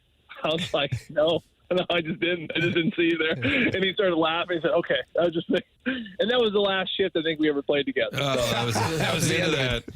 God, I'm tired of this story. Oh wow, Kurt. Chairman Kurt going after Joey Vitali in the early going. My hey, Jackson number 2, pipe down over there. Jackson number 2 is what he's calling. Hey, Jackson's already ready to take on Rivers. I don't mind scrapping with you, Vitali. Ooh, that. We got a twin bell. I have to drop a few pounds to get in your weight class, though. Yeah, you do. About 100. Oh, what is going on? Fat shaming, career shaming, so much anger. Man. Hey, Joey. Go ahead. Kirk gets up early though. Like when I last saw him, his eyes are all bloodshot. I go, "What time do you get up?" You still getting up at like 2 a.m. and working out at Gold's Gym and all that stuff? Shout out Gold's Gym. Yola, Club Fitness. But today was 2:30. Wow, you're an animal. Time to go to bed. Went to bed around 9:30. Okay. Workout, leg day. Joey, my sense is you are not in St. Louis. That's my read. Martin. It's intuitive. I'm just firing a bet at the pot. Michigan, maybe Douglas. No, your read was. I was gone last week. I was in Tampa for the wedding, like we talked about. Tim, you were on a hiatus, but I am currently here now. I go to volleyball nationals next week with my daughter, though. So I'm a couple days out. So you're a little bit ahead, but we go to Dallas. My daughter, she's 14. She's going to play for the nationals there in Dallas, which is going to be a great time. So I'm kind of in between trips, if you will. And so your wife, who played volleyball, doesn't like to watch your daughter play volleyball, and you, of course, who played in the NHL, you don't like to watch your son play hockey. Is that still the case? Oh my God, it's so funny. So my son was all hockey this year, and my daughter was all volleyball. And my daughter comes up to both of us about a month and a half ago and says, "Dad, I really miss hockey." And my wife's like, "Yes, like I don't need to worry about volleyball anymore." And then, so we get her back into hockey. We're like, "Sure, hon." Like, "Yeah, I like this. What you want to do? That's great. Like, I get it. You need a break. Now you love this. Let's go."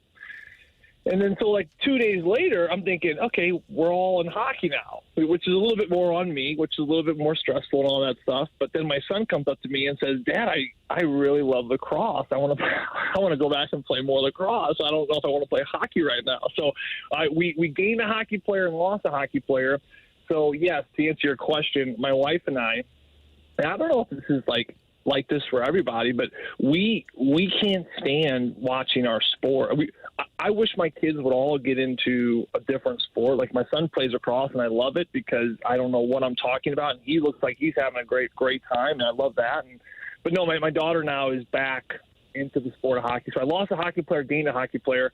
But yeah, it could be a little bit stressful at times because you see all the little errors and hiccups where you're like, ooh, their game needs work here and there, but.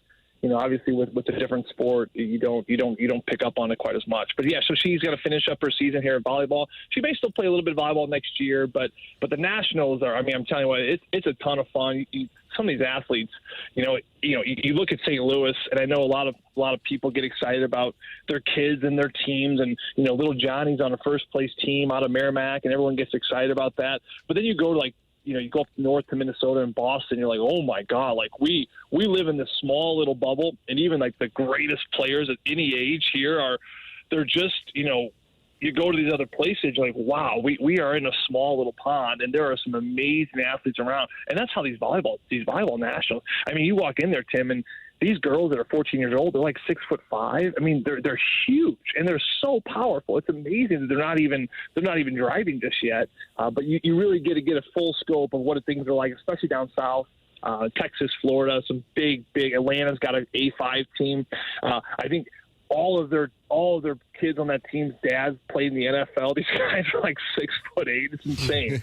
So it's a lot of fun to see, and it's some heavy competition. Kyle Turley's daughter is really good, I think. Is that right? He would always text. He was in St. Louis. It was always volleyball related. Joey, I know you're only speaking directly to Tim, but if I could ask a question. Yeah, go ahead.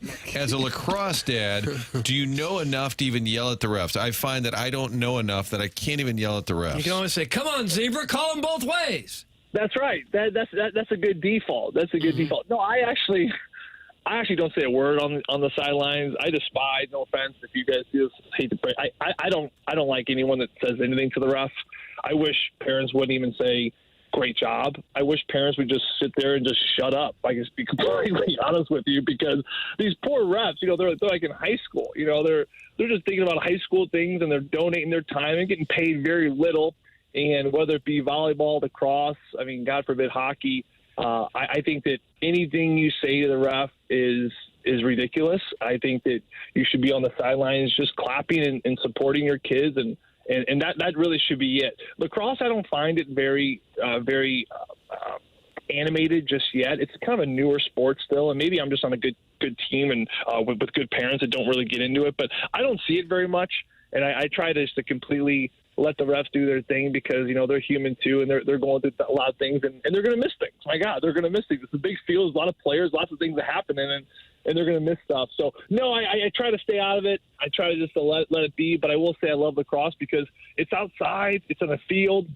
It's basically hockey on grass. I mean, I know the sport is growing incredibly, and I see why, because it's so fun to watch. It's physical, it's in your face, there's tons of running, lots of scoring, and it's the kids get into it. So it's a fun sport, and love watching it play. But I leave the zebras alone, because that's the way it should be. And hockey is hard for you to watch your kid because once you played at the NHL level, it's hard to see it played so poorly at the youth level. Is that accurate? Well, you see all the flaws. You see all the work that still needs to be done. They could play a great game, but you're in your mind, you're thinking like, we still need a little bit of work here and a little bit of work there. I talked to Shane Doan about this. He's working for Toronto now, and we connected. We were up there in Toronto, and I was asking him about his son, who's playing, of course, for the Utah Hockey Club now. And this was when he was part of the Coyotes, and he was in the minors in Tucson. And he was our first-round draft pick, and he was a lot of hype and excitement over Shane's son. And I asked him how his son was doing, and of course he's first rounder. He's doing great. He's getting close to being his first call up. And I asked him, Shane said the same thing. It's funny because we all think alike. He's like, I don't know. There's so many holes in his game right now. We got to clean up. And again, here's a kid that is on the verge of playing in the National Hockey League. So that is kind of the mindset where you just can't help but see holes. And it's that way because that's how coaches have basically taught us and coached us, where we weren't coached by guys that were nothing but positive, and just if we had a bad game, you're not talking to a coach the next day about all the good things you did. It's always about the things you need to continue to work on, and that's the kind of mind frame of a coach, especially in the older days, where you play a game and let's go in, let's look at video, and here are the 6 things you did wrong, and you look at that like, well, that kind of sucks. Well, yeah, it does a little bit, but also then you know what you need to work on to kind of keep pushing forward. So it's kind of the catch-22 of coaching and the mindset of a player. And we've talked about this before. It's a blessing and a curse. All those players on that ice sheet, you would think that they would kind of every now and then have a nice day and a relaxing time. And look at Braden Shen and Jordan Binnington. Right when the season's over, they're going over and playing for their country. They're like, why don't they ever take a break? Well, no, because that's their mindset. Their mindset is that it's just never enough. Right? They got to where they were because it's never enough. Now, the bad side of that is it's never enough. Like that's the catch-22 of it all, right? Which is kind of the downside, which makes having relationships and getting acclimated into the real world always a challenge for athletes, because they're always in this state of mind where it's never enough, it's never enough. And then one day, especially as you get later in life, you have to kind of face the fact that, yes, it is enough, and your family is enough, and your wife is enough, and your kids are enough. Right? But you're so trained, and it's ingrained in you that you're not enough, and that's what got these guys to the level, of course, that they're at right now.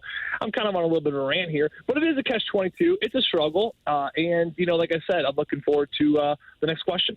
Marilyn Monroe, your thoughts? Yeah, Marilyn. We talked about her last week, Doug. Marty, aren't you listening? No. we dabbled. That's now the siren call to get him off track. You just say Marilyn Monroe. It's like a TMA Tourette's. You just say Marilyn Monroe. It's awfully calm there in the background. Usually there's a little more of a chaos. You're a bit of the Marlon Perkins of Kirkwood. What's going on with your fleet of animals? I tell you, animals, kids, I feel like I'm running a bed and breakfast. I mean, these summers are tough. I mean, I'm waiting for my kids to come down and be like, hey, Dad, you didn't fold my blanket and put a mint on my pillow like they do with the Ritz. I mean, that's where I'm at right now, fellas. It is a grind. We got more chickens than I know what to do with.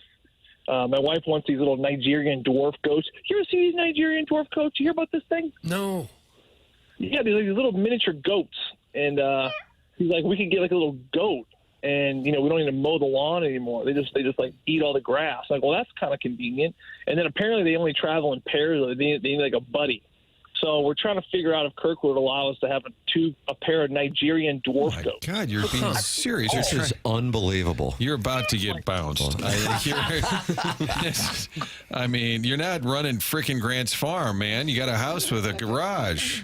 You got chickens in back. Timmy wants to add goats. Good. Boy, that'll really lift the property values nearby. Mm-hmm. Well, we can at least use them for milk. You can milk those things, Marty. You can milk anything with nipples, but I'm telling you, you can milk these things. Clip that off. You can milk these things. You make yogurt. You ever make yogurt, Marty? Doug, you ever have make it? Goat milk yogurt? No, I don't think I've had goat milk yogurt. Oh, yeah. You can make anything with goat milk, pretty much. Soap. You can make a lot of wax candles, like anything. Huh. Milk. These aren't those fainting that was Mike goats. Lee dropping by. Have you seen those goats that faint when they get scared? Oh yeah, that's like my my childhood. When my dad would get home from work, he'd walk in there like, ah! We would just fall over. Oh boy, like in complete shock. Yeah, those goats are something. Yeah, loud noises like make them completely faint. It's kind of funny to watch, actually. Yeah, there's a couple videos circling around YouTube on the World Wide Web about it. The World Wide Web. Thank you. There's some Kirkwood people texting into the program, concerned. And they want you to know, Joey, Kirkwood does not allow livestock. You're welcome, Joe. That's from the Flat Avenue Boy. All right. Well, thank you, Flat Avenue Boy. I guess that solves that problem. I'll have to tell my wife, so we can move on from the Nigerian dwarf goats. Bam, gerbil. Bam, gerbil. Now, up in Door County, where Kevin Harlan was, I believe, when he phoned in, there's a restaurant called Al Johnson's, and it has grass on the roof, Doug, and they have goats that live on the roof just to maintain it. So you may be onto something here.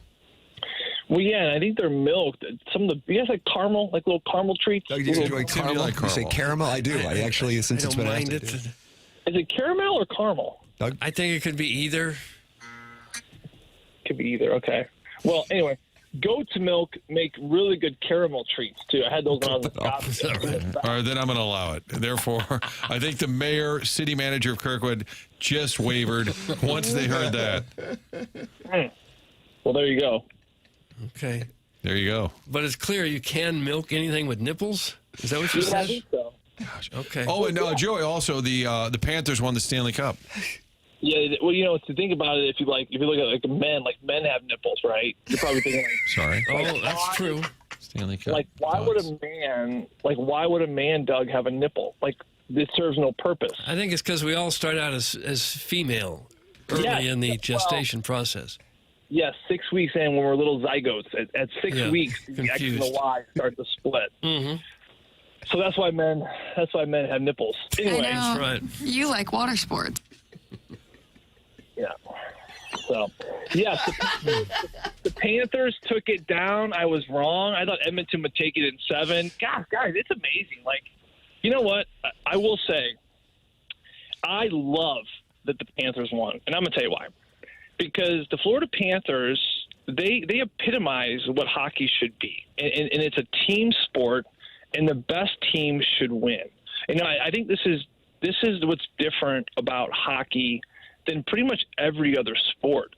You guys cover lots of sports. You look at baseball. It's a pitching duel, right? It's one guy versus another. Tennis, it's one-on-one. Basketball, you have like LeBron James scoring 60 points in a Game 6 and taking over the whole court. He doesn't come off. Right? Hockey's different. Like the best player on your team, he's playing, a third of the game, a half of the game. You need everybody. That's what separates hockey from any other sport.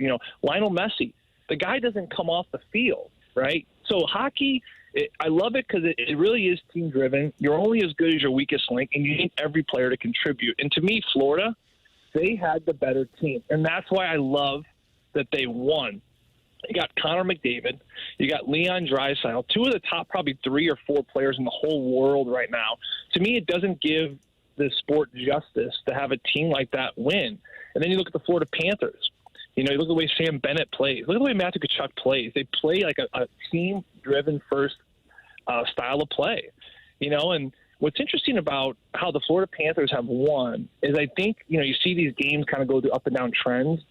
To me, the trend that if I'm a general manager in this league, and I know Alexander Steen is all over this because I've had conversations with him, you are looking for character guys. Like Sam Bennett, he's a good hockey player, but he is a character guy. Matthew Tkachuk is a character guy. Whether it be a Verhaeghe, Barkov, like it's amazing how he has flown under the radar for so long. He is a character guy. But from what I hear, the way he trains, the way he stays on the ice, it's very Crosby-like. It's very Ovechkin-like. The way he leads by example. He's got this quiet team-first poise to him. That, to me, is what GMs are going to start really looking for. Now, the challenge becomes how do you find that? Because you can't really quantify that. This isn't a Moneyball situation where we're looking at his on-base percentage. We're not looking at points, scoring, high danger chances. Like, you can quantify all those things that certainly Connor McDavid has a ton of. And that's easy to put those people and different players in different categories and then say, okay, this is what we need. Well, how do you quantify character? How do you quantify team-first attitude? That's just about getting to know the players. That's just about doing your due diligence in the interview process as you're looking at this upcoming draft and trying to find, asking these questions about who are these character-driven people, who can move from self to service when you're looking at a hockey team in a hockey group. So that's what's going to be very interesting about this whole hockey world, and as we kind of head into this next wave of what is the next trend. I mean, even going back to 2019, we've said it so many times, that Blues team was not the most talented, not even close. I mean, they had the most character. They had guys on the team like O'Reilly and Perron, and Alexander Steen that took a step back and ran that fourth line, even though he had a bit of a demotion. It's guys that just care more about the guys next to him. So that, to me, is why I'm really grateful to see the Florida Panthers win, because they really just epitomize that. And I really am excited about this Blues group because, to me, we have those pieces. You look at Braden Shen, you look at Robert Thomas, you look at Colton and Jordan Binnington. These guys they're winners, they're competitors, but they care so much about the bigger picture and putting the team first.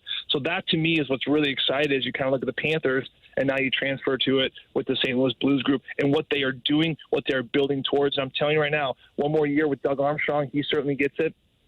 This next guy coming up, Alexander Steen, the conversations I've had with him over the last 5 to 6 years, it's absolutely amazing. He believes in culture. He believes in this probably more than any other thing out there. So it's a very, very enlightening and positive thing if you're a St. Louis Blues fan with this upcoming leadership. Why is culture so important with regard to a hockey team's success? I was listening to, was it Spittin' Chicklets, perhaps, talking about the way that those guys get along, the leadership. You were talking about the character as well, some of the players, the work ethic. But we hear about the importance of the room. You experienced it with some incredible players, as we talk about. But you're talking about it being the priority for Steen as he comes in. Why is that so important? Well, because, Tim, it's a hard sport. It's a hard sport, and you need hard guys. You need hard guys to show up for the hard times.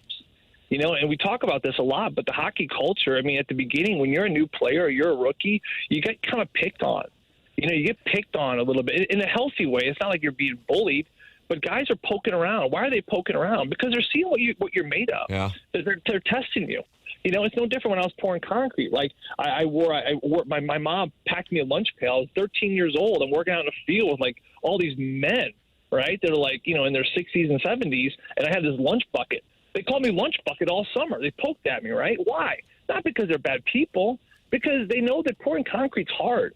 And they're testing me up front, and they're seeing, what can I get away with? How is this kid shakeable? Is he gonna buckle if we make fun of him?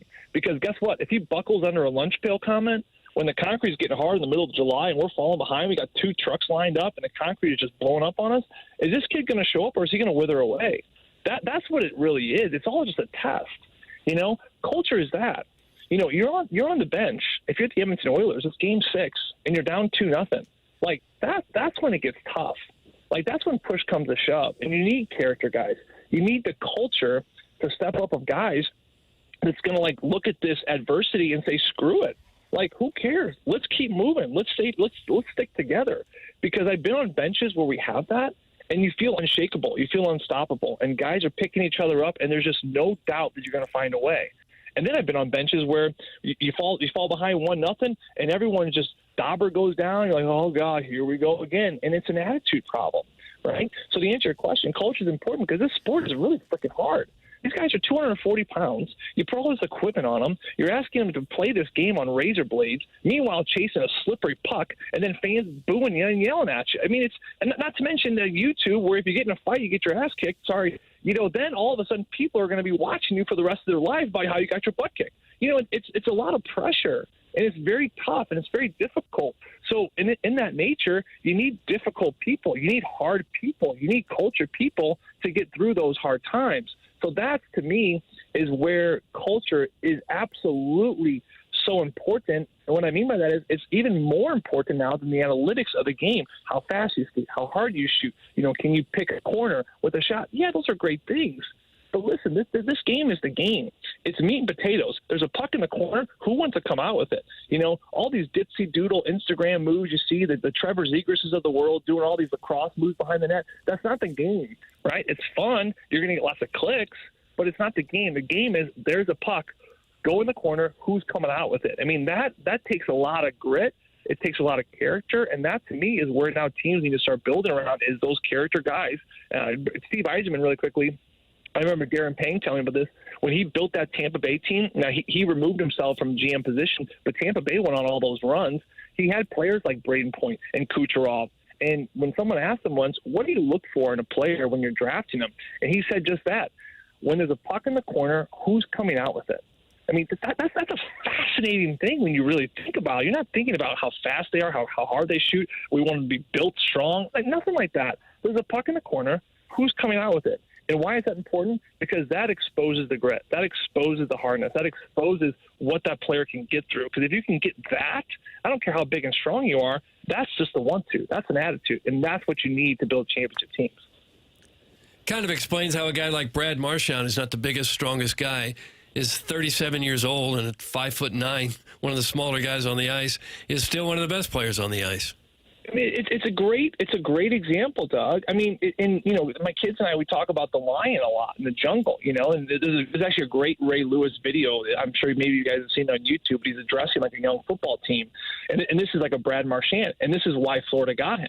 You look at the lion, and Ray Lewis is it's a really pump-up speech. He talks about how, the lion's the king of the jungle. Is the lion the biggest animal? He's like, no, that's the elephant. He's like, is it the tallest? No, that's the giraffe. And he's like, is it the smartest animal? I'm like, no, that's the chimpanzee. I was like, how about the fastest? Is the lion the fastest? He's like, no, that's the cheetah. He's like, so you're telling me the lion isn't the biggest, the tallest, he's not the strongest, the fastest, or the smartest. He's like, well, how is he the king of the jungle then? And he kind of goes to this whole thing, and it's so true to life. He's like, the lion's the king of the jungle because of his mindset, because he believes he's the king of the jungle. Like Brad Marchand has no right doing at his age what he just did in the Stanley Cup final, right? He's older, he's undersized, right? And arguably underskilled compared to most of the Edmonton Oilers teams, but he has just got that mindset of a culture you want. He's a winner. He believes it. He's unshakable. I played against Brad for 6-7 years. My job was to instigate. I couldn't get under his skin. He's unshakable. You can't get to him, and that's the type of people that it takes to win. And kudos to Florida Panthers for bringing him in and sealing the deal, because without him, I don't think this series ends in 6 games. He was incredible. The Jerkwood from Kirkwood says, uh-oh. I see a lion in Kirkwood's future.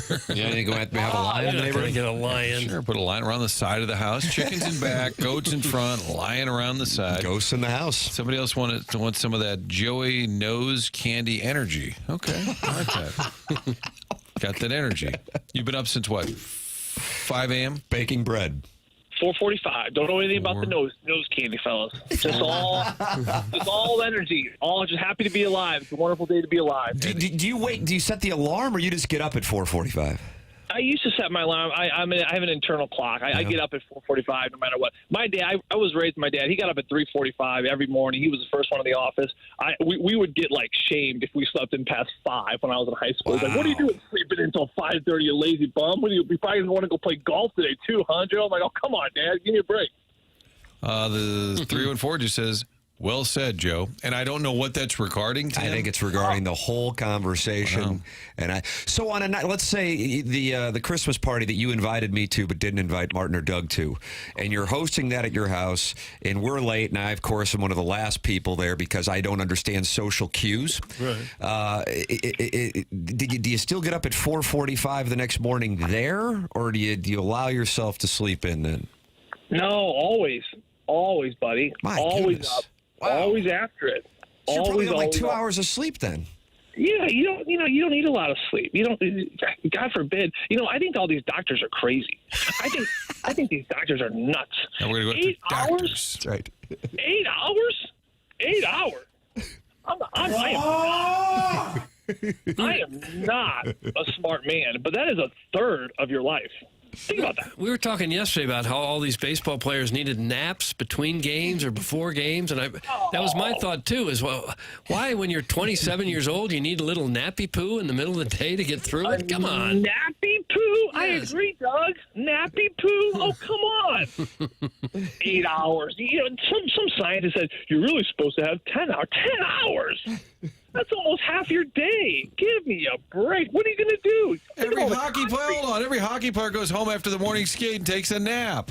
Oh, it's a joke. Yeah. Look at all this world needs to be all the concrete that needs to be poured in this world. My dad said you can't be sleeping through it. So you would never take the nap after the morning skate? No, I would do it. Yeah, that's what I thought. Come on, you don't need it. What just happened? Doug, what just happened? We lost him there. Fell off. It was a strong, it's quite obvious at this point. Someone is being lied to. Yes. There it is. By the way, it was a great in-depth discussion on goats, hockey, culture, but the majority of the text said clip that off because Joey said I need some hard guys, and that's all that people. That's all that was noted. That's what this audience focuses on, Doug. Play the hits. When in doubt. Joey, always wonderful talking it over with you. Educational, informative, opinionated. What else could you ask for, Doug? High energy. Joey Vitali every Friday. It's a treat. Thank you, Joey. Always a pleasure, boys. Have a great weekend. Joey Vitali with us here on TMA, giving us his thoughts on possibly bringing a lion into the neighborhood. Sometimes the audience cycles on and cycles off. Sometimes with Joey, and I love him, I kind of cycle off. So then I looked over at the text line, and I must have missed the line. And there were about just 6, 7 in a row. Boom, boom, boom, boom, boom. Clipped it off, clipped it off, clipped it off. Joey needs hard guys. Clipped it off, clipped it off. I'm like, okay, I guess I said it. Oh, what an absolute delight. I can't get enough. Somebody wanted a buzzard. But I think for the most part, approval rating is strong. Oh, gosh, yeah. It is TMA, and that's Joey Vitali. You miss it, you can go back and podcast. That's a Schaefer Door Company sponsor of the podcast. That's Jason Gosrow. He was out at the Dotem. He's a delight. He's a character guy is what he is. Yep. And so are all the people who work at Schaefer Door Company because they want to take care of your garage door whenever you might have a problem. Maybe you need a whole new door. They've got that for you. More likely, they can just fix it. They got the quickest response times in town. They also have that special Monday morning standby service for those doors that break over the weekend. They service all kinds of garage doors for service and new installs, including commercial doors if you run a business or a warehouse with big, tall doors. Schaefer is experienced in these jobs as well. Now you're saying Schaefer. How do you spell that, mister? Well, here it is. Schaefer. Only one F in Schaefer. It's a business that's been around a long time. They got multiple family members working there, big enough to get any kind of job done, small enough to talk with a person who actually answers the phone when you call them. Their service techs are not commission-based. They're not going to come out and tell you need a lot more for your garage door if you don't need it. For me, it was just a couple of struts. That's all I needed, just a couple of struts. The website is schaeferdoor.com. You can call or text at 636-782-3608. Schaefer Door is a Clopay Master Authorized Dealer. There it is. Go back and podcast all of TMA, all of 101 ESPN's programming via the Schaefer Door Company podcast. And you can do the same thing by going back and just watching the program on YouTube, youtube.com/TMASTL. Doug Too Fat to Kayak said Tim is ready to topple off his phone book stack in a laughing fit. I am sitting on 3 phone books. With the camera issue earlier, I had to add. Usually it's only 2 phone books, but today I am on 3 phone books, and I did. One of them slipped while I was laughing at the discussion of the goats. And then Martin did a wonderful cross-examination. Didn't you take a nap during your NHL career? And Joey buckled under cross-examination and acknowledged that he did. Wonderful, wonderful cross-examination. All right, we got the drops of the week coming up. We got Chairman Steve. He is on the Callier and Thompson phone lines. That's coming up in the Mark Hanna Evergreen Wealth Strategies 9 o'clock hour. Chairman Steve and I spent a glorious afternoon together yesterday, Doug, with the Warson Woods Wacko. And does he text you during the round? He does. That's how you communicate with the Warson Woods Wacko? Communicate with him. A delightful afternoon. Chairman Steve, I guess, will be recounting that. We talked about his megaphone that he yells at the Cardinal players with from his perch at One Cardinal Way. Plus, the Design Air Heating and Cooling email today at 10:45. There's your Stiefel dossier. This is TMA 101 ESPN.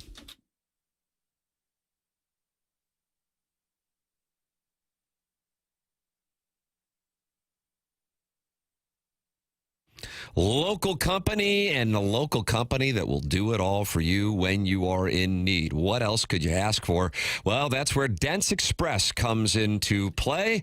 And Dents Express has been local and taking care of St. Louisans since 1992. We're talking about Gray Wilson and his store in West County. Any dents you have, just drop the car off. They will communicate with the insurance company. They will take care of it for you, and they make life easier when you are dealing with the adversity of having your car all dented up. They are the go-to experts for paintless dent removal, whether it's hail damage, door dings, or those annoying shopping cart dings. These guys aren't just good, they are experienced. Their techs have been with them for over 20 years, and that means you can trust the people working on your vehicle. They offer free evaluations with no appointment necessary, and they will handle everything with your insurance. That's right, they handle everything with your insurance. You just drop it off, they take it from there. They're open Monday through Friday, 9 to 5, and located right in West County. Call 636-227-5050. That's 636-227-5050, or just swing by and tell Gray that I sent you. That's Dents Express, St. Louis's leader in hail damage repair.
I was on a roof the other day, and they had 3 inches of water around the whole back of the roof, and it was all because of a clogged drain. Kevin Sealfleisch of Sealfleisch Roofing. When you have 3 or 4 inches of water on the roof, it's going to find a way in. It's kind of like rust. If you see a little, there's probably more in other spots. Our goal at Sealfleisch Roofing is to provide superior commercial roofing solutions. We help you determine whether your roof should be repaired, re-roofed, or a combination of both. I've found pinholes, holes that are the width of your pinky nail. It's a huge, huge mess because we're getting so much rain, and it has to have somewhere to go. Sealfleisch Roofing is a St. Louis company. We're in town and available to meet with you to discuss what roofing system is best for your building. We really do care. We're very, very passionate about keeping people dry and making sure these roofs can outlast these storms and winds that St. Louis seems to have. Visit sealfleischroofing.com. We're passionate about your roof.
Your biggest choice in home restoration is who do you trust with your home, your most valued asset. Few can match Banner Construction's experience and dedication to excellence. Banner is an elite preferred James Hardy contractor and Pella window specialist. Restoration is a one-time opportunity to have Banner's design team show you architectural options to make your home the neighborhood showcase. Call for a free consultation at 314-569-1050. Again, that's 314-569-1050. Now hiring qualified carpenters.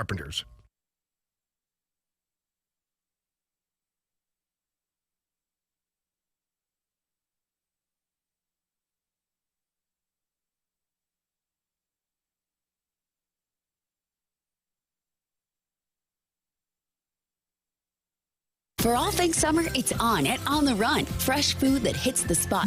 All the drinks and snacks, and a car wash that shines. Your neighborhood On the Run is your stop for great food, drinks, quality fuel, and a clean ride. Summer is on at On the Run.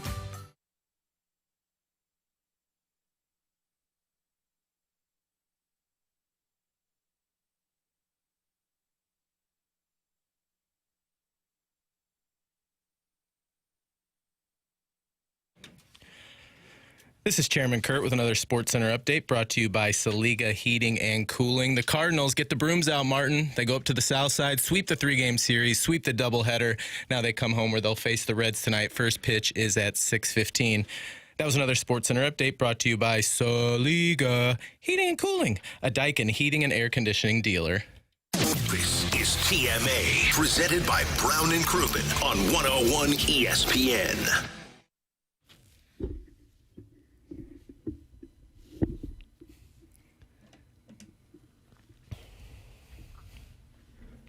I think this is Tevin Campbell, but it's the second time I've guessed Tevin Campbell. I don't know. I don't know who it is. It's TMA 101 ESPN. Why is the Cardinal game at 6:15? I did that. I was that guy, corrected guy, and then I was wrong. Kurt said 6:15 first pitch. You think the chairman's going to get something wrong? No, and then before his mic got cut, and then we were coming back, I said, I think it's 6:45, and I'm like, no, it is 6:15. Is this game on Peacock Apple? No, it's because they have a Cole Swindell concert after the game. I was a little gun shy because the last time I ran the board was when you guys were out at the Dotem, and some people thought it was paying homage to Jackson when I couldn't find the game time. I thought that. Yeah, so that was really me not being able to find the game time, and instead of panicking, I just go, well, they play sometime tonight. Yeah, I enjoyed it. 6:15 start. Yeah, 6:15 start against the Reds, then 4 against the Cubs starting on Monday. It's TMA 101 ESPN, Mark Hanna Evergreen Wealth Strategies, sponsor of our 9 o'clock hour. Mark Hanna is online at evergreenstl.com. We were joined by Joey Vitali in the previous segment. And if you miss anything, download that 101 ESPN app. And there's also a TMA STL app. Download it. You can always go back and listen to any clips. And with TMA, Doug, there are clips going back to 2010. And Martin, you were on season what? I think I got to about season 9. Yeah. You were on a low-powered AM station. There was some bad ownership. God, what year would that have been? And weird callers. And the producer, except the recent ones, of course. Producer had just left. It's hard to say. The program is always there for you to enjoy, and you can live stream it or listen directly on 105.7 HD2. That is, Martin, where Doug and I were on or relegated, depending on what verb you want to use. You're like an English soccer team. You guys got relegated to HD. 2022 through 2024. Chairman Stephen Wildwood is on the Callier and Thompson phone lines. He wants to talk it over. Good morning, Chairman Steve. How about that enthusiasm and the energy from Joey Vitali, the energy from Chairman Steve? It's unbelievable. Doug, you usually like when guys scream, don't you? Not really, not so much. Not so much. I see. Marty, what time are you going to be down here today? I am not at the ballpark tonight. I'm actually off. I would love to be there doing some journalism because that's what I live for. But I will not be there. Is the megaphone all greased up and ready to go? Oh, yeah. I got to ask Miles if he found an end table at Restoration Hardware. That's right. Yeah, he was doing some shopping at Restoration Hardware in Milwaukee. Oh, yeah. And then, no, I'll yell down there a little bit. Yeah, I was with Tim for several hours yesterday. Doug, I mean, how many people would love to be able to say those words? Was this Make-A-Wish for Steve? Oh, Marty, come on now. No, I played with him and Worson Woods Wacko and my neighbor at Algonquin. So it was nice. Nice. Doug, it was a wonderful day, and Chairman Steve and Wildwood and I were paired up against the Worson Woods Wacko and Steve's neighbor, who is a delight also. I'm a big fan of Jay's, and we were able to be profitable, and that's always the name of the game. My Venmo wants and needs the donations because the Tam Avenue Capital Partners at this point are starting to think about shutting it down. Oh, really? Just close the business up? Yeah, just have to close the business up. All right. I had 4 pars, but still shot a 104. You shot 104. I had a call here at 11 o'clock, and so I was not able to join the gentleman until the 5th hole. So I missed the first 4 holes, Doug. But I didn't know that you shot. What did you shoot, a 104, 108? Is that what you did? 104. 104. That surprises me, based on the chatter about your game. I'm terrible. Well, you said you hit your drives 290. Sometimes. I mean, but it's a rarity every once in a while. But Tim saw me. I mean, I'm inconsistent. I take a lot of penalty strokes. I flub a lot of shots. Plus that rough over there at Algonquin is terrible. It's horrible for my game. Doug, would you describe the rough as dense and penal? Punitive, yeah. Oh, I like that. That was even better. You know, I like the rough at the crappy courses like Riverside, where there's really no rough. Right, me too. You got to find a blade of grass to put your ball on. But and then our caddy was completely disgusted with all of us. So. Yeah, I forgot that the caddy is from Belgium, and I was told that he was trying to get on the Corn Ferry Tour. And so just at one point, I noticed that he was giving me some good reads on the greens. And so I said, so what are you out here when you're a +2 or 3 index? And I go, what are you? And he goes, a +5.8. I go, +5.8? What the hell are you doing here? You need to be playing somewhere. +5.8, to give context, that's borderline tour caliber handicap index. And he said at Algonquin, he doesn't even use driver. He will hit 2-iron off the tee, which he hits 275. So that's nice to have in the bag. Sure. He cannot be enjoying watching you guys play. No! Why did he have to do that? Why'd you put him through that? Well, he had a very European attitude anyway, and he was just kind of dismissive of us in a lot of ways. In general. And then he was. I was talking to him about how many yards or whatever, and he goes, I usually walk in meters. I'm like, okay. But do you have a problem with the caddy giving you meters? We're in St. Louis, you jackass. Just tell me how many yards I'm away.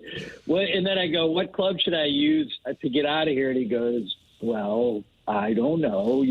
I'm like, well, what would you use? Just tell me something. He was very difficult.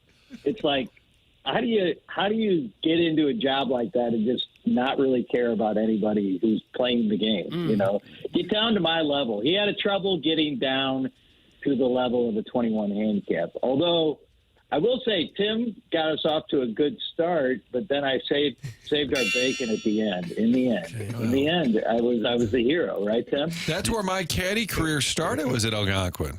Used to walk I over. had no idea until you said it in a commercial break earlier that you caddied there. We lived near the holes 11, 12, and 13. Amen corner. On Glen Vista, right off Barry, Kirkham Road in the backyard. And I would walk over at 7. Doug, was at 7 a.m.? I would 7 a.m. walk over on a Saturday to get a loop. And you'd sit outside. I swear they based the movie Caddyshack off our experiences.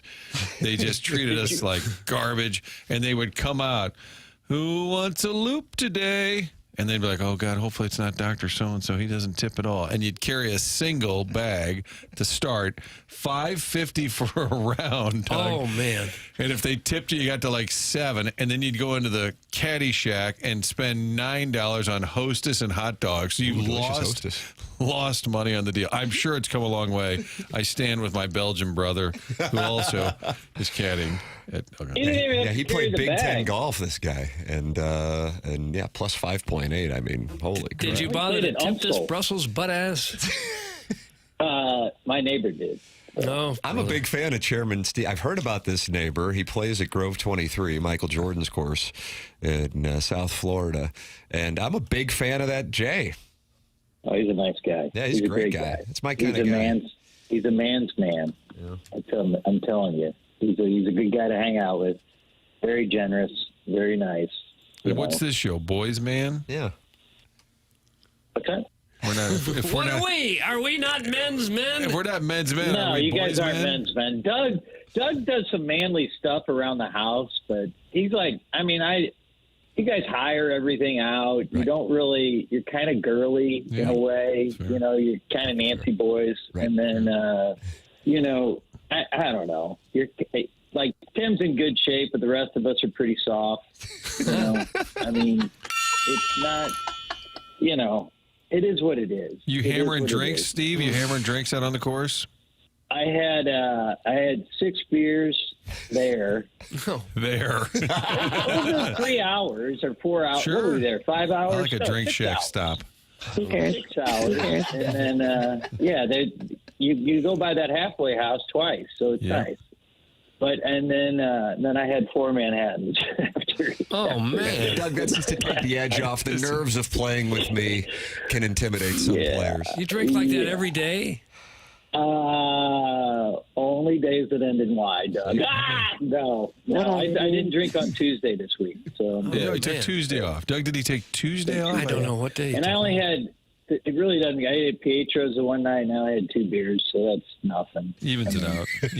Yeah, it's like a Peroni. Do you drink every night, Marty? Like you clock out? From, you go home and just sit in the dark and drink scotch. If I'm home and it's 11:45, even if I'm thinking I could just take a beer, I'm like I could probably just go to bed because I don't want to be off my game for TMA. But aren't you charged up from the big TKO or whatever the hell you do? Yeah, you think I just undo my tie, sit down at my desk and have a tumbler of scotch? I bet Uncle Rich left something over there in that cabinet. I can't get into the scotch. Bourbon's okay, but no, I went to my other old bartender from here opened up a place on Wash Ave called the Moniker. So we went there and I had a drink there, and then we went to Stanley's, the cigar bar next to it, and then we went to Hamilton's and had dinner. Nice filet and a couple more Manhattans. And what then, a life this guy has. He does, man. He's got it all figured out. My other neighbor who's on the wagon drove us home, so that was good. Super. And then you had a buzzer to cap it off, according to the texters. Oh, you. What are they having to say? They coming after me pretty good there? Oh, no, not bad. Let's see. Little Man in the Boat says, who cares? Gray Summit, Gray Goose Guzzler says, why do you talk to this D-bag? Let's see. Is it a coincidence that a 750 milliliter bottle of liquor has roughly 18 shots? It was designed with golf in mind. That's from the Gene Steckschulte's Wicked Side Piece. Good info. Yeah, so there you go. And Orson Chairman needs to Wacko hit is the expressing his displeasure with the caddy again. He was not pleased with the caddy, and I believe he made note of that. I was just sitting there talking with the guy about his game, and I think that was precluding him from doing his job. So when it's all said and done, Doug, it was my fault. Yeah, no, it's never your fault, Tim. Nice. It was his. It's all on him. Yeah. And, back to what Joey was talking about too. There it goes. Come on, warning sign. Give me a few minutes. Few minutes more. You can 314 just said phone calls. I'm out. Okay. Goodbye. You can hire goats. The company will bring goats out to your property and they'll fence them in like temporary fencing, and they eat all your brush and weeds that are, that you can't get rid of. It was funny. I was over in Meadowbrook near the country club there doing an appraisal, and I'm hearing these goats, and I'm like, what in the hell's going on? And the guy who owned the house was like, yeah, my neighbor has hired that company that they come in and eat the brush from the backyard that weeds that you can't get rid of and stuff, or brush that you can't get rid of. So it'll do that. So if anybody needs that, go ahead and do it. Chairman Kurt, hang the phone up. Who is this clown? Do you recall when Steve was entertaining? Yeah, I don't either. Just checking. Just checking. Now, I have to say, in the Michelob Ultra YouTube chat, John Scores says Steve is a great caller. Take some notes. Licks. That's from John Scores. You do get support in the Michelob Ultra YouTube chat, Chairman Steve. Low-key. This is going to be Yeah. Well, I won't keep you guys too much longer. The Cardinals are definitely going to make the playoffs because old Triple Sticks is getting the month-to-month rate from me right now. So I have to give him 60 days notice to leave, and they're going to make the playoffs because he wants me to stay through October and pay his ass until then. What is the lease situation at One Cardinal Way? Is it a year? I'm surprised you can go month to month. Yeah. Well, I mean, you can go month to month at the end of your lease, but they add like 15% to your rent, which is not favorable. But like I've had 3 different leases, I think. So I had like a 2-year lease to begin, then another 2-year lease, and then I think a 18-month lease too. Average age of the tenant at One Cardinal Way, would you say? That's a good question. I would say 50's the average. It goes all the way from 20-somethings up to there's people in their 80s here. So, but guys who walk around with walkers and stuff. So, but I would say with this 90s coming up here, we're going to have some ass at the pool. So it's going to be. Are you covering the Cardinals at all this week, Mark? I'll be around. Elliot, the mayor is Elliot, the mayor is trying to speak. I'll be there during the Cubs series. You want me to swing? Actually, I think Wednesday night I'll be live down there in the evening. Maybe I'll do it from your porch. Oh my goodness, that'd be glorious. Tim has my number. Shoot me a text, Marty. There you go. Okay. Maybe we can complete this conversation then. All those guys. Yeah. You put me on. Chairman, wonderful work on number 18 yesterday, Doug. I was right behind a tree trunk, so it was all on the chairman. He was getting a pop on 18, and he saved the day for our pairing. I mean, he just did. That's the reality. I enjoyed it. It was wonderful to spend the time with you and Warson Woods Wacko and Jay of Grove 23, who got to play golf with President Trump and sank a 120-foot putt in front of him. How about that? Yeah. And what did he shoot when he was with Trump? What did he shoot? Oh, he shot a 45 on the front and a 47 on the back. And that was to the delight of the president, who was not the president at the time when he played with him. Yeah, that Jay guy. Good. You know what he was, Doug? What? He's a likable sort. Well, was he a man's man here? Man's man. I want the caddy to call in. I don't know if that would happen, but I would enjoy it too. I don't think it's going to happen. And I would just like that with that Belgium accent, say, oh, this fat-ass Steve over here. Like, I wanted him just to tell it how he saw it. I'm sure he didn't like me at all. I'm sure he would be like stupid-o-matic, and he'd be completely annoyed by the show. He has zero personality. Yes, Give me some more French. Tom Brady. We'll talk about Tom Brady. I also wanted to talk about Phillip Rivers. Go ahead. I also wanted to talk about Carson Wentz. Doug, that was Mike Francis taking a call. All right. Thank you, Chairman. There's Chairman Steve in Wildwood. He made me money yesterday, and it's all that matters, Doug. When it's all said and done, everything else is just long details. call. And he would allow himself a few more minutes. Guys, just a few more minutes here. Okay, a few more minutes, guys. Tim Buck Swope has texted me. Oh, do you have the segment? He said, here's the Rich from Maryland Heights. Swope never fails, man. He said it's TMA breaking down the Rich from Maryland Heights brokered program that lasted all of one show. But then he told me, you'll need to join the fan page to hear it. So I don't know how this is going to work, but we'll end. That's like giving a book report in 5th grade where you say you got to read the book. Do you remember you guys talking about it? I guess you did. I believe so. Now that I've heard Buck Swope's text about it, I do believe we probably played it. He was going to show us how to do radio, and so he hosted an hour, and he realized that he might not have what it took to be able to fill an hour, and so he did not return for the second weekend program. Yeah. That's what lazy losers do. During Chairman Steve's call, I had a little time on my hands, and I was reading about Cole Swindell, who is singing tonight, which is the Friends reason. with Ryan Franklin, former Cardinal. Is that closer. right? Yeah. It said he met Luke Bryan because they both went to Georgia Southern, and they were both Sigma Chi's, Tim. How about that? Luke Bryan and Cole Swindell. Oh, Luke Bryan's Sigma Chi? That's what this says. Why? Everybody's a Sigma Chi. Well, Sigma Nu won't take just anyone. The snakes. Yeah. In hope to everyone out there. We got the drops of the week coming up here next on the program. The program is called TMA, and we have the Design Air Heating and Cooling email today coming up at 10:45. Martin, you're a Design Air guy through and through. Love Design Air because you can count on this company year in, year out, decade after decade. In fact, Seth Goldcamp's family, now fourth generation family-owned business. It's real simple. When the AC goes out this time of year, there's a little bit of a panic. Understandably so. And then when you get the technician in, you don't want them hustling you, selling you something you don't need. Please just tell me what the repair is. Let's get it done. There are times you're going to need a brand new unit. Most times it's just a repair. That's why you can trust Design Air to come in, get the job done right, and get that AC back up and running. DesignAirService.com is the website to go to, a company that you can trust, a longest running sponsor on TMA. So you know that they're loyal to this show. We ask you to be loyal to them throughout the summer. All your air conditioning needs, make sure you check out our friends at DesignAirService.com. There it is. Design Air Heating and Cooling, sponsor of our email today, the morning after at InsideSTL.com. We'll have the drops of the week coming up next.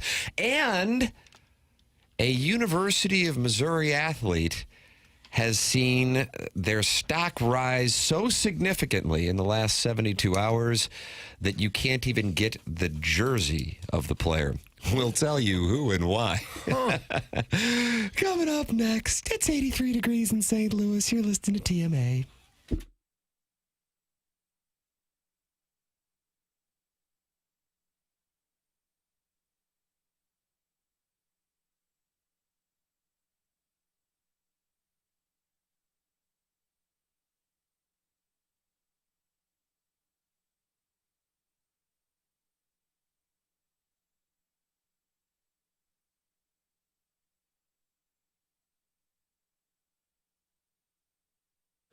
In the market for a new vehicle, AutoLoanPro.com is the website to go to. Doesn't matter your circumstances or situation. Need a vehicle, want to do that with little to no money down and get the best rate possible. You can do it with Auto Loan Pro. Financing a car, only one thing to know, choose the pro. That's AutoLoanPro.com. That website also features the free playbook. We've been telling you about this. Great way to understand how the credit industry works, how you're able to afford this car this time, and maybe the next time around you can afford a different car. A lot of that just starts with the knowledge of how the system works. It seems a little bit, opaque. What's the word? It's a little hard to understand is the main point. AutoLoanPro.com helps you understand. They're going to work with 50 different lenders to get the best rates. So whatever your situation is, looking for a car, only one thing to know. That's AutoLoanPro.com. They are part of the Lita family. I'm John Morgan of Morgan & Morgan. Why should you hire America's largest injury law firm for your case? There's lots of reasons. Just like there's a reason millions of people called us last year in their time of need. When it comes to fighting for justice and compensation, millions of people across the country trust us to go to battle for them. We became the largest injury law firm in the world for a reason. There's only one Morgan & Morgan, forthepeople.com. Injured? Dial pound law or visit forthepeople.com for an office near you.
hear the real story behind the rock artists, the albums, and the songs that have become the soundtrack of your life, straight from the legends who lived them?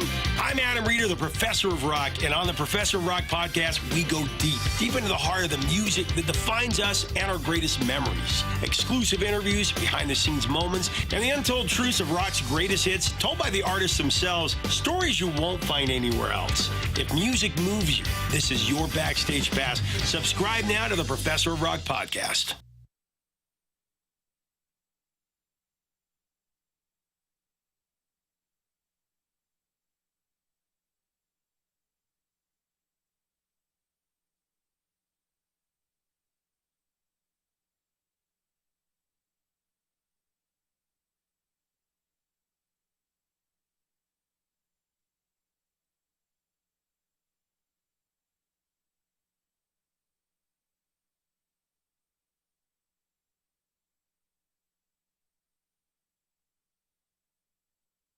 WXOS, WXOS HD1 East St. Louis, and KPNT HD2 Collinsville. 101 ESPN is driven by Brown and Crouppen Law Firm.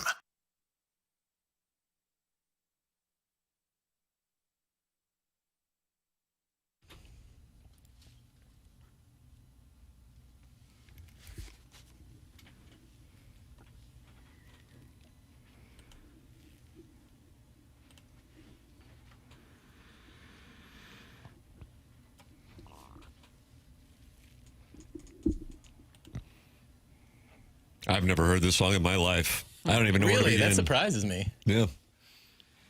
Unless the chorus will bring me home, but I...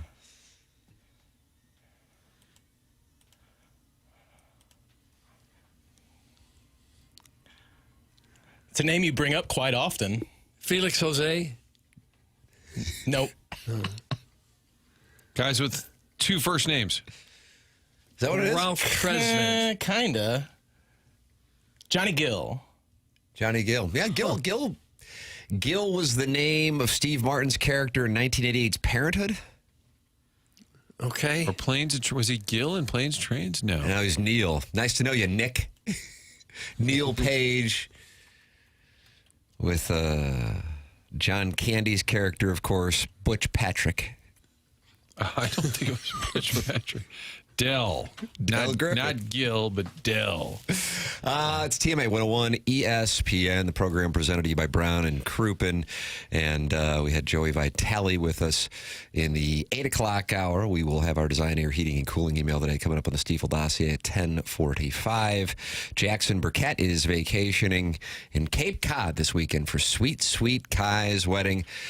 Doug and I will be at the Plowhawks wedding tomorrow, and I believe it's going to be covered by Ladue News. There'll be a red carpet. I am going to grant interviews to 3 outlets. All right, all together. You don't have time to do them individually. I haven't done a one-on-one since 2011. Right. Is there a red carpet for arrivals? There is. Yep. The Canton Post-Gazette is going to be there. Huh. That's correct. How about the Peoria Tatler? Is it really the Peoria Tatler? I don't know. I like that Tatler. I know you like New Orleans Times Picayune. You've always been a fan. Very much so. On the program, we celebrate the work that we have put in for the week with the drops of the week. Ladies and gentlemen, here they are. Morning after. Drops of the week. Yeah, you gotta drop it like a hot dog. It's a wonderful drop. Indeed it is. Put that off. Put that off. Put that off. Put that off. Clip that off. We're a booty call? Skipper, you know this is the opposite. It should be me in left field and Polanco at third base. This one's for the mayo. There you have it. Why are you so pissy, Leon? Why are you so pissy? I'm not. I'm just answering you. Yeah, you are. Have you ever had tongue? Yeah. Oh, gosh, yeah, of course. Yeah, I love that stuff. I gave you an answer. Not very good one. Stretching in areas where they've never really stretched before. So, it's a good point to make. A surprise that you made it. I like Doug Unplugged. That was Drops of the Week. Wow. Drop, get it. I enjoyed it. A little more snug than usual, but I enjoyed it. Right. Jackson had a flight to catch. He's like, okay, that's enough. Who knew that Tony deep down always wanted to do a segment called Ask Albert? An imitation of Pujols that none of us could get away with. Skipper. Yeah, exactly. Bruce Klosterman. Doug, I don't know if you know Bruce. No, I don't. He's in the Michelob Ultra YouTube chat, and he says, I worry about Sharon and Clayton. She seems just beyond miserable. And then the Pope writes, Sharon Clayton is most likely Anna Lynn in Defiance, hemming pants for the rest of the trailer park. Yes, we're the Real Housewives of TNA. She's hemming pants for the rest of the trailer park. I don't think so. That's what she does all day. So she texts into this program and then just starts hemming. Got an old Nobody sewing wants to machine. have sex with me now. Old Singer sewing machine. No, I don't believe that's the case at all. Aaron in St. Chuck, who has her nipples pierced, is asking, how come I can't see Tim? Well, I have a bit of what doctors call a height problem, but there's also been a camera issue throughout. But I'm looking at the YouTube chat, and It's gotten a little better. I moved one of the phone books, so I'm only down to 2 phone books. Okay. I think if I were on the 3, you'd be able to see it in entirety. Doug, I deep teased this story after defending Caitlin Clark's honor on Tuesday night in Indianapolis. Sophie Cunningham picked up 500,000 followers on social media, and her jerseys have sold out. The University of Missouri product has seen her star rise significantly, not just since joining Caitlin Clark in Indianapolis, but also since she's become the Dennis Rodman to her Michael Jordan, the Kelly Chase to her Brett Hall. Sophie Cunningham's Indiana Fever jersey is now back in stock at Fanatics after being temporarily sold out due to a surge in sales. Sales for Cunningham's jersey skyrocketed following the Fever's Tuesday night game against the Connecticut Sun, in which Cunningham was ejected following a hard foul on Sun player J.C. Sheldon. Earlier in the game, a brief altercation erupted between the two teams when Sheldon poked Fever guard Caitlin Clark in the eye, resulting in multiple technical and flagrant fouls. Later in the game, Sheldon had a one-on-one breakaway opportunity with only Cunningham defending. Cunningham's hard foul led to a scuffle between the teams, resulting in her receiving a flagrant 2 foul and being ejected from the game. Since that, Cunningham's jersey sales have skyrocketed, with many Fever fans viewing the hard foul as her way of sticking up for her teammate, Clark. How about that? Caitlin Clark skyrocketing popularity around the country. Well, she does need to stick up for Caitlin Clark. Sophie Cunningham, both of them. Yeah. Both of them. Yeah. She's a true daughter? These WNBA players are seem to be so consumed with jealousy and hatred that they're treating Caitlin Clark like a punching bag. And this is their meal ticket. This is the one who's the reason why the buildings are full and the TV ratings are much better than they were, and the merchandise is selling. She's it. She's the reason, and they treat her like she's just a punching bag. It's ridiculous. Jackson disagrees and said that it's part of the game and that they're just playing physical and that the star players, you're going to try and stop them any way you can. Based on the video, I don't watch every WNBA game. I'm surprised by it. From start to finish. Based on the clips you see, and that can be dangerous because they could be selective, but it does seem that she's getting beat up quite a bit. Oh, yeah. Especially for being a star player. She got poked right in the face, and it hit her in the eye, and then the other players from the team came and knocked her to the floor. It's absurd. Right. It was that sequence that led to the later Sophie Cunningham hard foul. Yeah.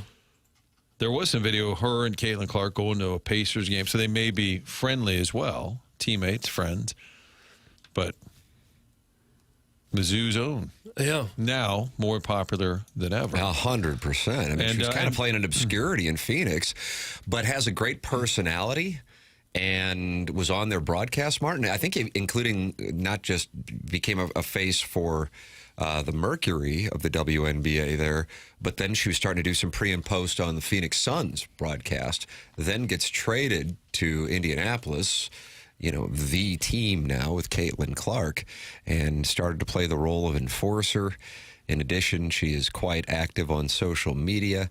Sharon and Clayton making that observation. She is not doing any hemming at the moment and has just texted in to say Sophie Cunningham stock is rising largely due to the fit arrival videos, more so than her defense of Cece holy moly legs. She does have some legs that she likes to show off on those videos when she's walking in the building. We need to start doing fit arrivals too. Yeah, we'd show off a little leg. Luke and Baker got legs like a trunk. Oh. Just a walk-in video. Went to the studios at about 6:40 in the morning, lugging some coffee and water bottles down the hall. See, Sophie went to Rockbridge High there in Columbia, and both her parents were athletes at Mizzou. She was on the football team. Do you know them? She was on the football team? Nope. At Rockbridge? That's correct. Yeah, she wasn't playing for Not at Mizzou. Drinkwitz. What did she play? What position? I would have remembered that. Yeah, I was like, boy, I missed that story. Sophie Cunningham, yeah, she was at Rockbridge, and she was on the I see that kicker. Football team as a kicker. 2 for 4 in field goal attempts. Kind of the Taylor Twellman role, a little bit. Black belt to the age of 6. So she was prepared to take down the opponents. Well, Tim, you remember when Tiger Woods came onto the scene and golf was exploding in popularity? Golfers would just tackle him, Doug, on the green. They would just tackle him. Strange. They would. That's what this They'd would be grab like. a 5-iron and swing it at him. Here's the maybe. golden goose, and let's see if we can knock him out of the game. It's just absurd. Hey, guys. I talked to Sophie at the bar after the game on Saturday. That's from the 515. I don't know that you did. Now, why do you assume that that's dishonest? You think she just went to the bar right after the game?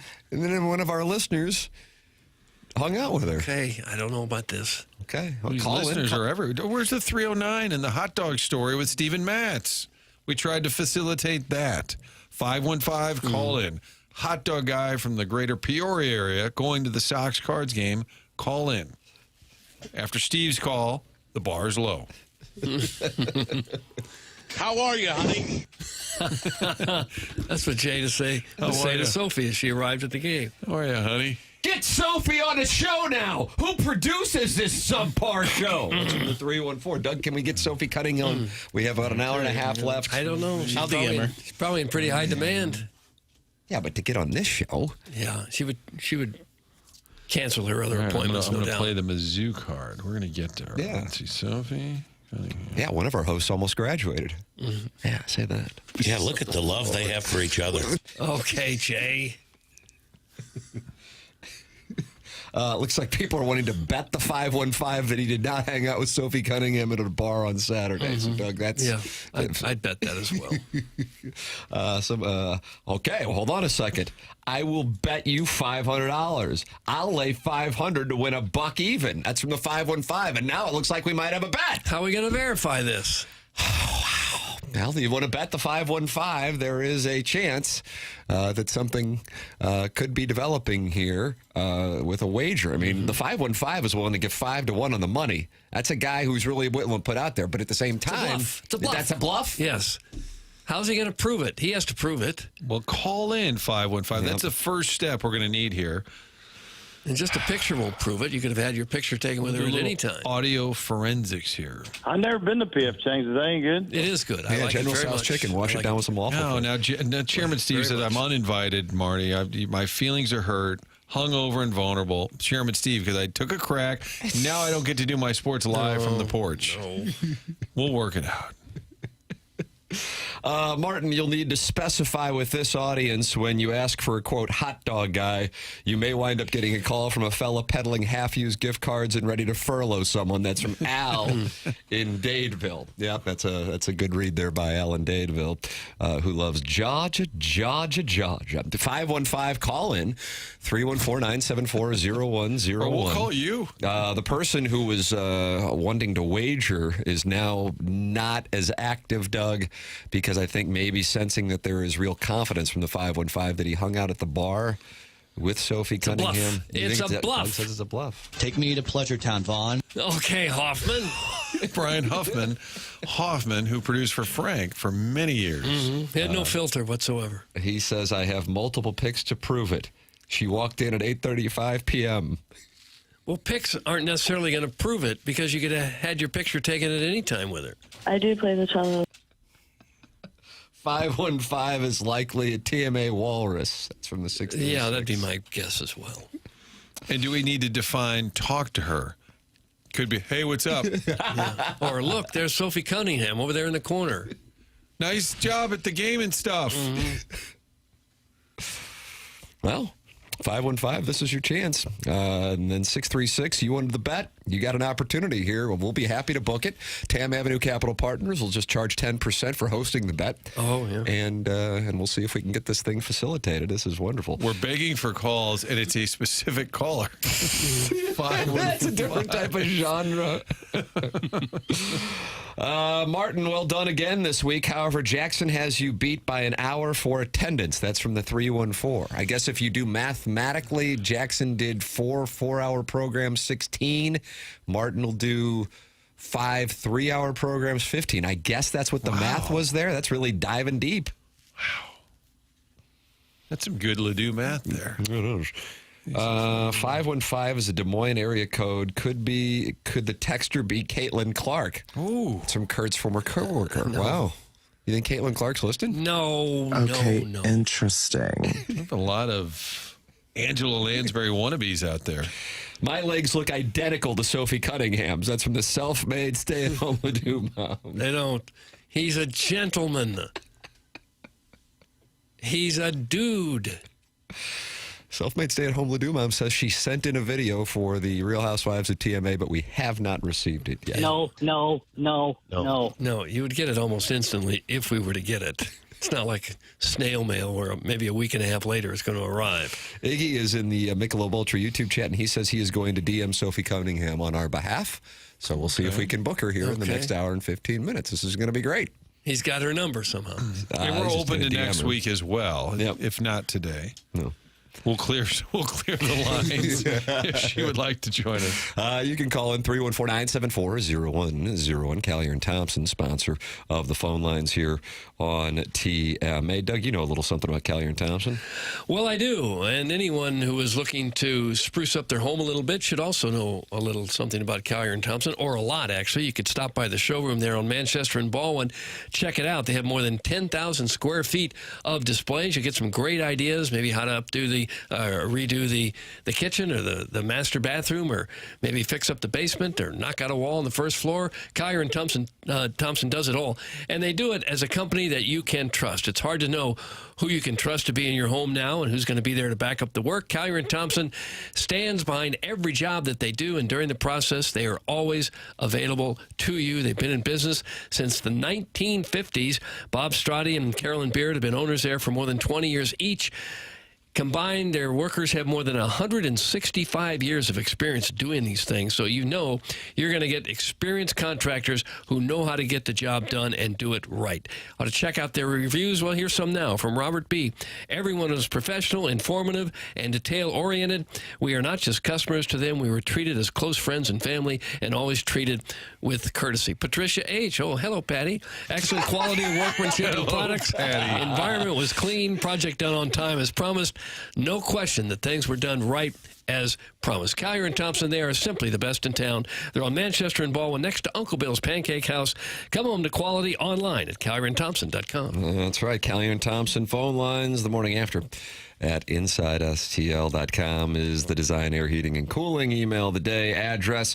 Get involved on the program anytime you want. 314-399-9646 or watch and participate in the YouTube chat at youtube.com/TMASTL. 215 people in there talking it over, including the TMA remote lab, John Scores, Droid Effects, and Iggy on the couch. There it is. It's TMA presented by Brown and Crouppen on 101 ESPN.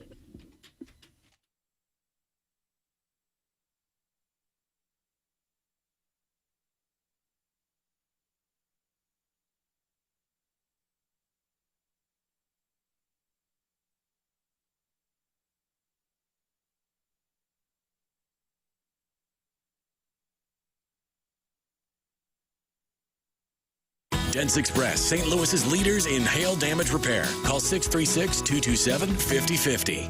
Moritz Royce Jewelers, family owned and operated going back to 1983.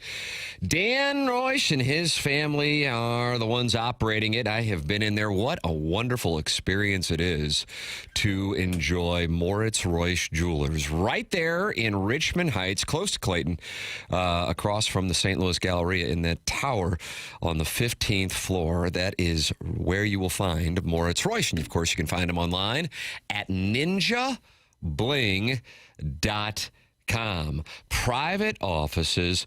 The windows give natural light so you can see the jewelry as it was meant to be without any gimmicks, and you have a beautiful view from that 15th floor. They carry a lot of jewelry in stock right there at Moritz Royce, specifically engagement rings for those of you who want to get something put together pretty quickly. And they also do custom jewelry if you want to get something designed from the ground up. It's Moritz Royce Jewelers online at ninjabling.com.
Summer savings are sizzling at HW Kia.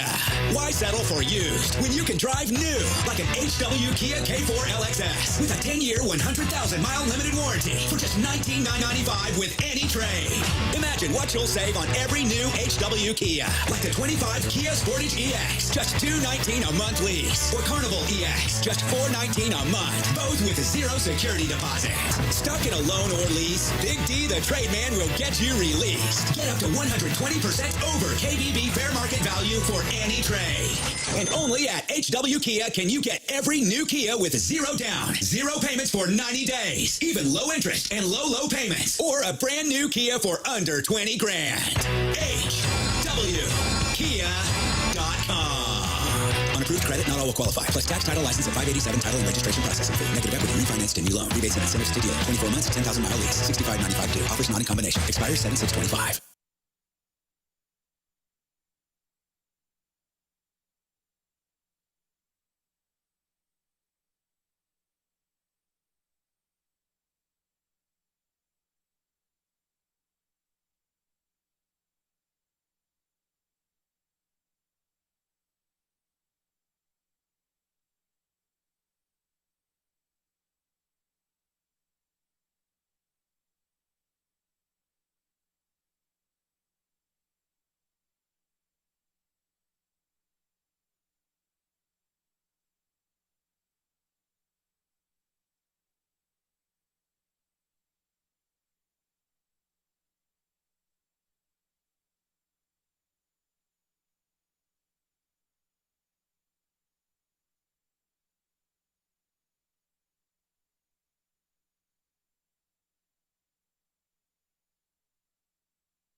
Redbird Report. Your front row seat to all things Cardinals. From the dugout to the diamond, BK and T-Bone go deep with the latest news, notes, and analysis. Watch the Redbird Report on YouTube or listen online at 101ESPN.com.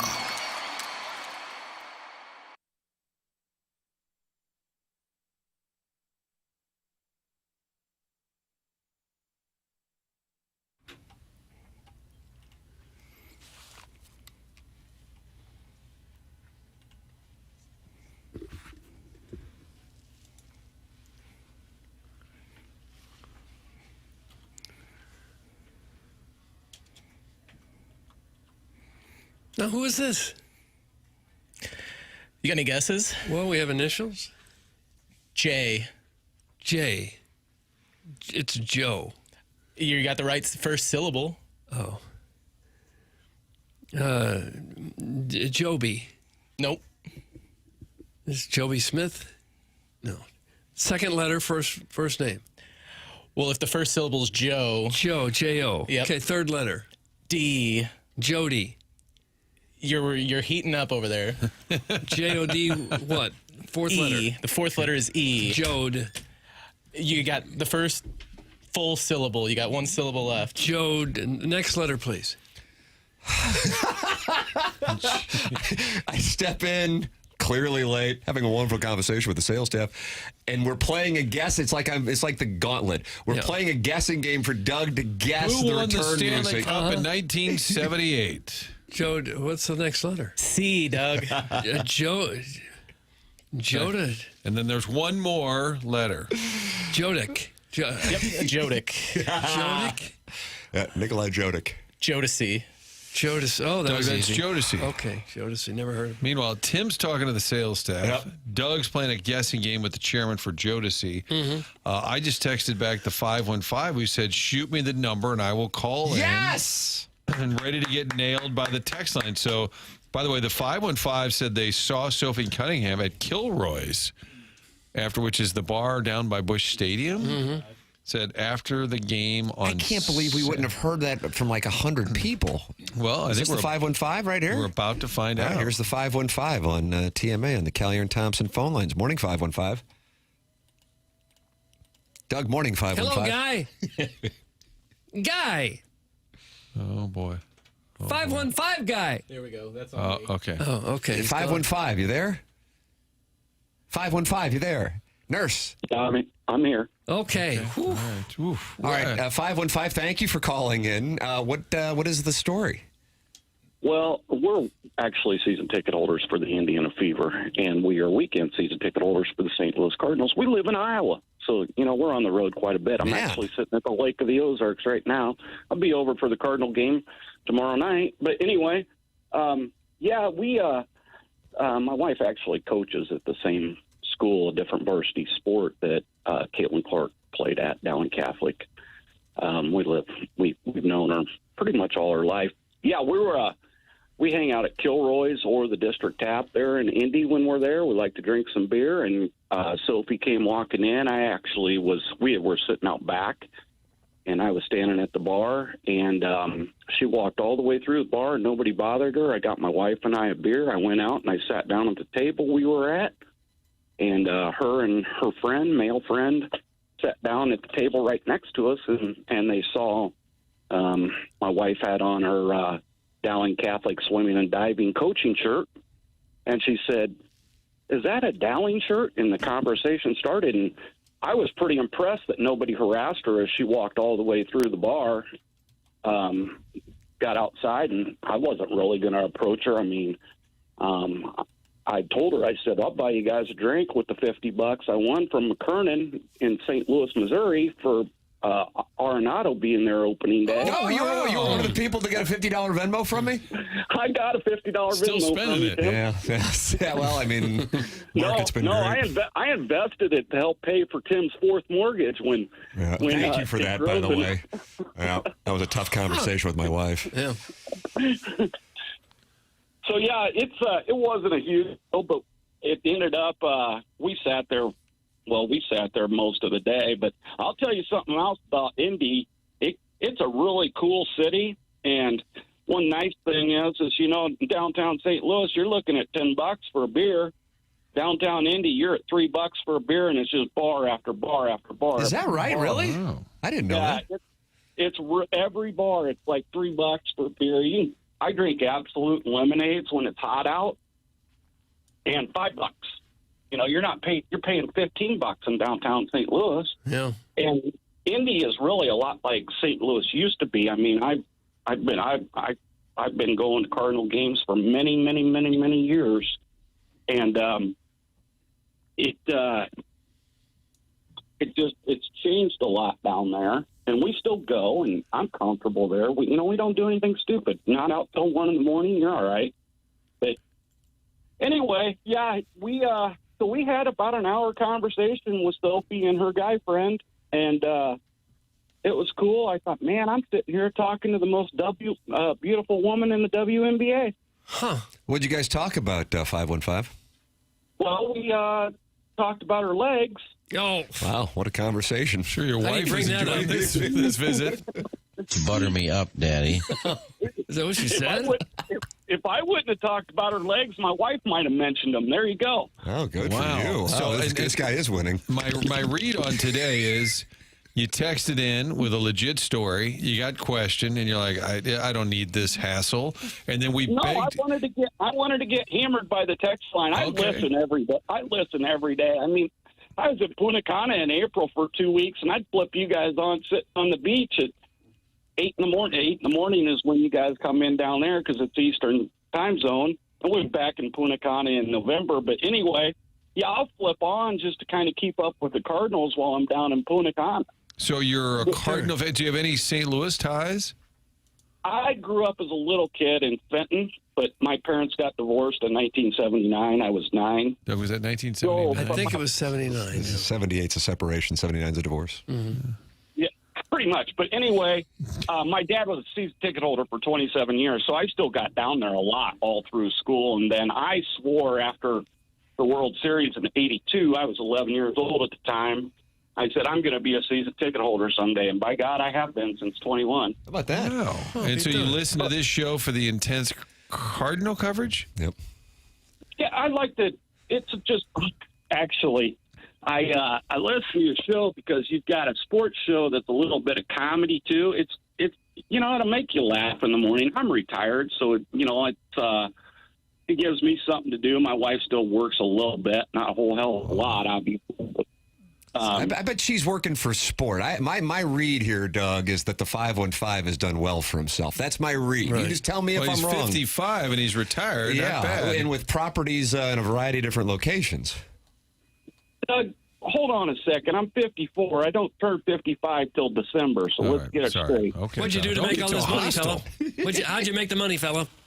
I can tell you right now, I don't have a college degree, but I made my money in the retail industry. I retired in 2009. I was 38. Oh, God bless America. What were you selling? I'm a 515 lemming. I'm glad I could send you $50. What were you selling? I was in the full line retail sporting goods business. I was with Shields All Sports. I just think the gray and the pink would pop. Can you not tell us exactly what you did? I was more of a number runner. My job, Mr. Shields, SDS, company's based out of Fargo, but there's about 30 stores nationwide now. There were 23 when I retired. But I was a number runner, and I actually still get some money from them each year for some of the systems I put together for different things. But I was a number runner. My job, I was always told, is to teach and lead people. But I taught and led a lot of people out the door as far as I can tell. Shields, Scheels, Shields Correct. Sporting Goods. Correct. A numbers runner. A number. It sounds like a gambling outfit. I was running numbers. Well, I obviously like to. I'm a degenerate gambler, kind of like Tim. So yeah, I mean, I took his $50. But as far as your profession, you weren't running numbers. I didn't hear what you said, Doug. I said, or Martin. That's right. Or Brew. What was it? Greg or Keith up in Wisconsin? No, I said as far as your profession, though, for this Shields company, you weren't running numbers. as we know that. Yeah. No, I did a lot of their number running at the corporate level. Yes. What's number running? I was running a store. The last store I ran was West Des Moines, Iowa. Okay. But I just sit back and get laid, brother. I was in Coralville before that. I was in Appleton, Wisconsin before that. So I was in 5 different stores for them over the years. How about that? They've got 34 locations, Tim. They started, was it 1902? They were founded in Minnesota. The farmer sold his potato crop. Mr. Fred Shield sold his potato crop and opened a hardware store. Started as a hardware store. And then in the 70s, they added like Adidas athletic shoes, and it just took off from there. Wow. From Fenton to the 515, goes to Cardinal games, Fever games. He has legitimized, in my mind, the story that he was hanging with true daughter, Sophie Cunningham. And that Dowling Catholic, where your wife is a coach and Caitlin Clark went to school, it all comes full circle. Famous alumni include Bob Harlan, Kevin's dad, former president of the Packers. Wow. How about that? It all comes full circle. Here's another Dowling alum for you, Bobby Hansen. Played for the Bulls. Iowa. Yep, and the Bulls NBA championship teams with Jordan. Yeah, and Ross Verba, Iowa, played for the Packers. It all comes with 515. I'm a 515 lemming. Don't be a stranger. I have enjoyed this. Did Shields get acquired by somebody and you had equity? I'm just curious about the 39-year-old retirement. No, I was well taken care of, Tim. God bless. Oh, gosh. Yeah. We're not getting a lot of detail. I know. I don't know. But all I know is I'm delighted for you. Well, we'll come down and see it. Hey, how's about 515? I'll come down and see you sometime. Well, I was coming to see Tim McKernan at freaking opening day. Oh, my God. It's a major lemming. Get him out of here. Something got screwed up, and with I don't remember, but yeah, all of a sudden you guys weren't where you said you were going to be because I was going to collect my $50. I sent you the money, though, right? He was looking for it. Yeah, this was like a heavy. That's like That's how you retired. Skipper said he wanted to come over. This guy's a numbers runner. I don't even know where we are. There's a kicker to it, guys, because he said that if I showed up to pick up my $50, he'd also buy me a beer. So he kind of vanished, and I got screwed out of the beer. I owe you a drink. You're the kind of person I'd enjoy having a libation with. This is my kind of scene here. Well, Doug. Tim, unfortunately, not everybody agrees. From Big Tough, hey, you fat Punta isn't the flex you think it is. Drink some, please. Gosh. I love me some Punta Cana, and nobody can ever take that away from me. You guys have a great day. Somebody buzz Gramps. Thank you, 515. Okay, Don't be a stranger. We'll see. I think a Hoosier is a Hoosier no matter where you are geographically. I don't know if you can be a retired 38-year-old just hanging out, living your life. I don't know. What is it? What does he say? He owns. You got to be really well taken care of to retire at 38. I'm telling you, but then he owns property in Indiana, Iowa, St. Louis. I don't know if the Lake of the Ozarks thing is an ownership thing. A lot of Iowa people go to the lake. Is that right, really? Yeah. Hey, guys, this is Tucker. You guys got swindled again, jackasses. That's from Ray King. Gosh. This 515 guy is shady as hell. Is that friend that acts like they have an important job, but they can't explain what their job is? That's from the 314. 100% sure that Sophie has a restraining order on this creep. Surprising he's from Fenton. That's from the Warson Woods Wacko. Gosh. This guy has answered 0 questions to clarify what he did. So we can have Sergeant Major Rose on, who is defending our country, and he can be a little more forthcoming than a guy who was in the sporting goods industry. Why do you care so much about my life? So you can get a job with Dick's Sporting Goods or one of those and work just a couple of years and then shut it down the rest of your life? I think Tim was really leaning in on that. I was legitimately curious, truly taking it from a position of I'm believing him. And just like, 38 years old. I mean, usually that would be the guy who started the business, which, of course, was started in 1902. And then they were able to, sell the business. Mm-hmm. He probably has to stay on for 2 or 3 years in some kind of consulting role. Then he gets to just shut it down and enjoy himself. And he sold the business for whatever he sold it for. That's what I was thinking was going on. I think to shut it down at 38 and still lead the kind of life where you want to do whatever you want to do the rest of your life, you'd need at least $10 million, right? 38? Yeah. I mean, I mean, you can at that point you can invest the $5 million and kind of live off of that, and then have that other $5 grow. Yeah. That's kind of the move. $5 million's the. So if you've got the millions, you don't mind if people are texting and bleach and buzzer this MF. Yeah, that's you can probably live with it, right? Turned on him now. Well, that's the way that it works. We've got some breaking Blues news, Doug. This is going to be of note. Okay. Martin, I think you might want to stick. I know you got onboarding. You're 11 minutes late for the onboard. I think you're going to want to stick around for this. Okay. We got it. It's coming up next. CMA 101 ESPN.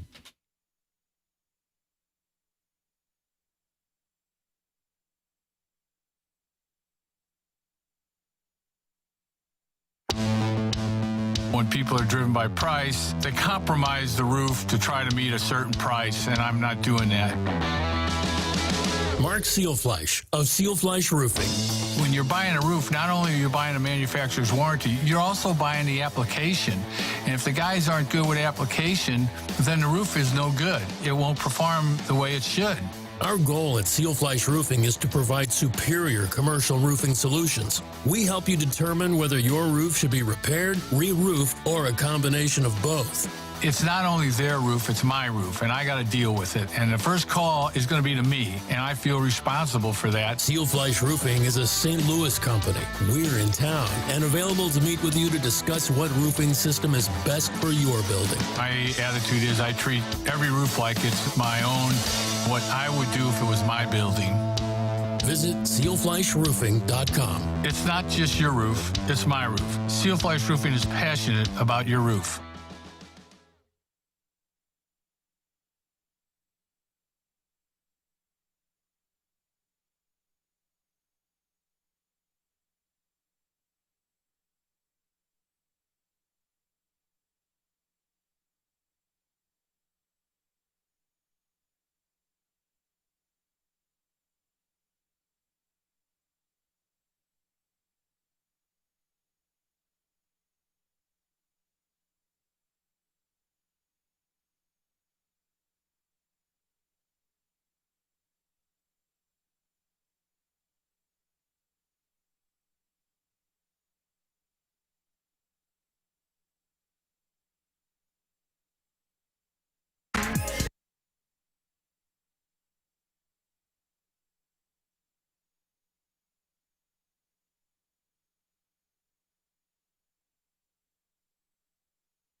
When you're hiring, have you ever felt like you're missing out on meeting great candidates? Well, they're not hard to find when you go to ZipRecruiter. ZipRecruiter helps 10 million people with their job search every day. People who are actively looking for jobs like yours. So it's easy to find the right person fast.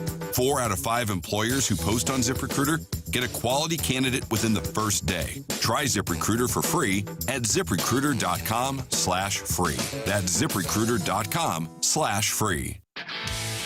This is the story of the one. As a lineman, he does whatever it takes to keep the power on in his community.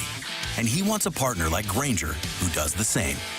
Grainger offers the professional-grade products he needs, from voltage detectors to harnesses to hard hats, plus fast, dependable delivery, so he can rise to every challenge. Call 1-800-GRAINGER, click Grainger.com, or just stop by. Grainger, for the ones who get it done.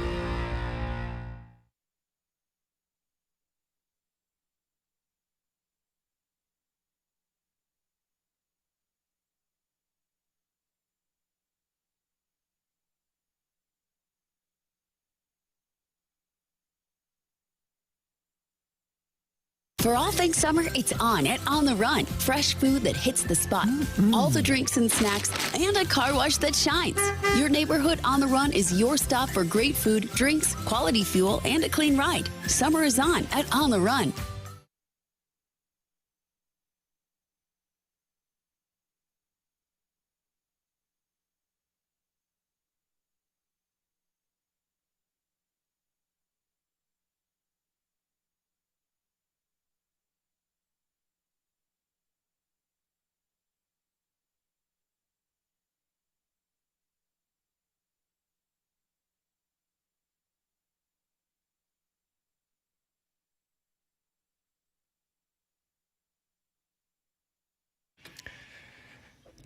This is Chairman Kurt with another Sports Center update driven by Johnny Londoff Chevrolet and Johnny Londoff Autoplex. The Cardinals back home after taking 3 on the south side. First pitch tonight against the Reds, 6:15, Martin, 6:15. Andre Palante will be on the mound against Brady Singer. That was another Sports Center update driven by Johnny Londoff Chevrolet and Johnny Londoff Autoplex. See him at londoff.com. Chevy, together we drive. Are you kidding me?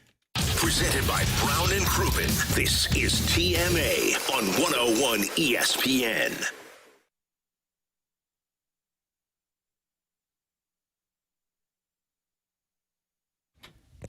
I don't know the year or if anyone can hear me.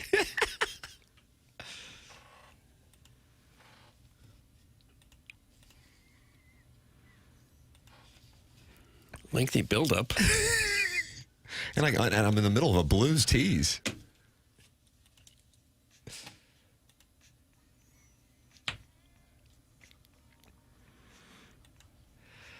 Doug, the lyrics are, I really like what you do to me, but I can't think of I can't really explain it. I'm so into you? Mm-hmm. Okay. Doug knows the song and the year. I don't know the song or the year. Tamia, 1998. No, why 98. Wow. I had a great year in 98. Is there any years that you didn't have a? God. 97 was tough. 98 bounce back. You know, that's what you do. You bogey a hole, you birdie the next one. It's a great metric to track to see what a guy's made of. You know? Okay. Was your high school year 94? Yeah, we've done more 94 U-High. Should have been 95, but obviously academic prodigy. You got out in 2 years. That's why Kornfeld cut you, because you were actually 11 trying out for the football team. I deep tease the Blues news. If you go to the Blues social media page, Martin, they say coming June 24th, 2025. It is a video that is showing that the St. Louis Blues are changing their logo. Oh, I hope not very much. Martin, you know a little something. There's been some deep teasing about it, and the video shows they are removing the Blues logo in the room, taking it down, construction workers, and coming June 24th, 2025, Doug, so in 4 days, a new St. Louis Blues logo will be unveiled. Huh. It's the first time since 97 they've changed. And that's when it had some red in it? I don't know if it had the red. I don't know. I'm not good. I'm not uniforms, I'm the not on the uniforms? uni watch, but in the new main unis will be unveiled on Tuesday as well, I believe. Is that right? It's Doug, all you think part that of we're it. white at home? That'd make you happy. Yeah, that's what all NHL teams should do. White, Braden Sheen. dark color on the road. I think next Tuesday we'll have Steve Chapman, in studio with us. Oh, for the unveiling? With some actual sweaters to give you folks on the YouTube to take a look. Oh, that'll be outstanding. Yeah. I think there was some leaked footage, wasn't there, a couple months ago even? Like, I don't know if it's been speculated. No, but that was from my OnlyFans. Is it drastically different or just a tweak? I have not seen it, Doug. I don't know. But everybody loves that Winter Classic. The question is, what can you do with that? Can you weave it in more often? I'm not sure. I really am not sure. If the alleged leak is accurate, and Doug, it was something that made news a couple weeks after the Winnipeg series, maybe as a bright, shiny object to help people get over it. I don't know. The logo would have more of a white and yellow presence, but I don't know if you would realize it's different if you didn't know that they had made some changes.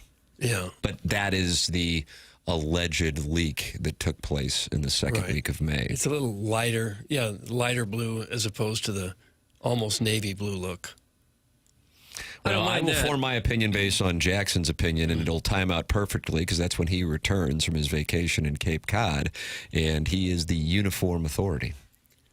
That's what good or bad is for? And films. I do like the lighter blue look on the Blues. It's what they wore originally, and I think that's a color that separates them from the rest of the league. There's a lot of teams that wear the kind of a dark blue look. I guess Utah's the only other one that goes with that. The Thrashers had it for their brief stint. You know, there aren't other blue teams? Well, I mean, with the kind of lighter blue that you're making reference to. Versus the lighter blue. Yeah. When they rolled out that Winter Classic in January of 2017, I think it was almost 100% approval, which you never get with an alternate jersey or a new look. That one people just have pined for, wear it more. Yeah. And I think they've heard that. Take your shirt off. Dylan Holloway. Yeah. Yeah, I think that's a great look, that lighter blue. Hey, Well, Tim, we'll see. you are great. When is this going to end? I picked up a new technique. First, I'm going to smack the table, and then... I like that. It's kind of a drop kick with a tee shot. Yeah. But Because she's pushing my buttons, and I don't like her now. And the next thing I'm going to do is leave. So all of you. Oh, Gary, come back. Gary, come back. No, you. Oh. That's very definitive. I don't think he's coming back. Tim, you were great. Have you ever seen the movie Crush Groove? It's a story of Def Jam Records circa 1985. It's excellent stuff. It's in 3 and 4. Doug, why don't we all watch Crush? He send that in? Why would this he weekend? I know you're performing the Plowhawks nuptials tomorrow night, but maybe as a lead up to ease your nerves, you and I'll sit back in the green room, we'll drink some scotch, and we'll watch Crush Groove, and then you can take the stage and make it about yourself for the nuptials. Gosh. Have you been to a wedding where someone made it about themselves? How do you do that? You got to read the Big Papa.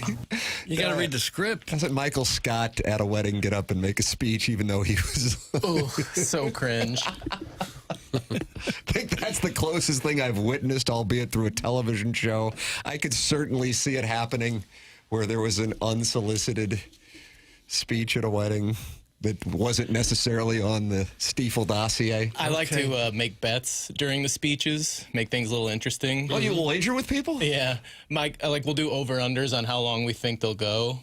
And my favorite one is to bet yes or no on whether the maid of honor says the phrase, "For those of you who don't know me." I can almost guarantee that's Oh, really? So that's like minus 400? Mm-hmm. Really? Interesting. This is my best friend, and we've known each other since 3rd grade. So you That's don't how it like the starts. phrase "for those of you who don't know me" because It's just cliche. Like it's like ABC Poker for bridesmaids. But there's always someone that doesn't know someone at the wedding. There's people in from out of town, or Yeah, but they're not doing it for that reason. It's very self-indulgent. Huh. So I don't know if Plowsy or his fiance are listening, but whoever the maid of honor is, I'll put a healthy wager on the fact now that she it's been says. placed. Wow. Yeah, I don't think tough. She can control the market. Yeah. Yeah, she can now control the she's market. in on it. I would like to find out just random speeches. I could see Iggy saying, "Well, you kiddos." I could see a speech that starts with kiddos. One day I want to hold a panda bear. What about that? It's fair. well, they're not asking everyone who goes to make It's a not speech. open mic night. No. Will Pockets be there tomorrow? He can definitely make it about himself. He will be there. I don't believe he's bringing a date, though. He was looking for a date in our YouTube chat. And since Always the best place to go. there were no takers, he decided, and the Plowhawk said he was looking to cut back on the number of attendees. Iggy will be going Han Solo. I will be there with my betrothed. Jackson will be in Cape Cod. Chairman Kurt is not going to be there. Doug is performing the nuptials, and you're wearing a cloak or a cape? I'm not wearing a cape. You don't hear many guys named Justin back in the days of Christ. Back in the days of Christ.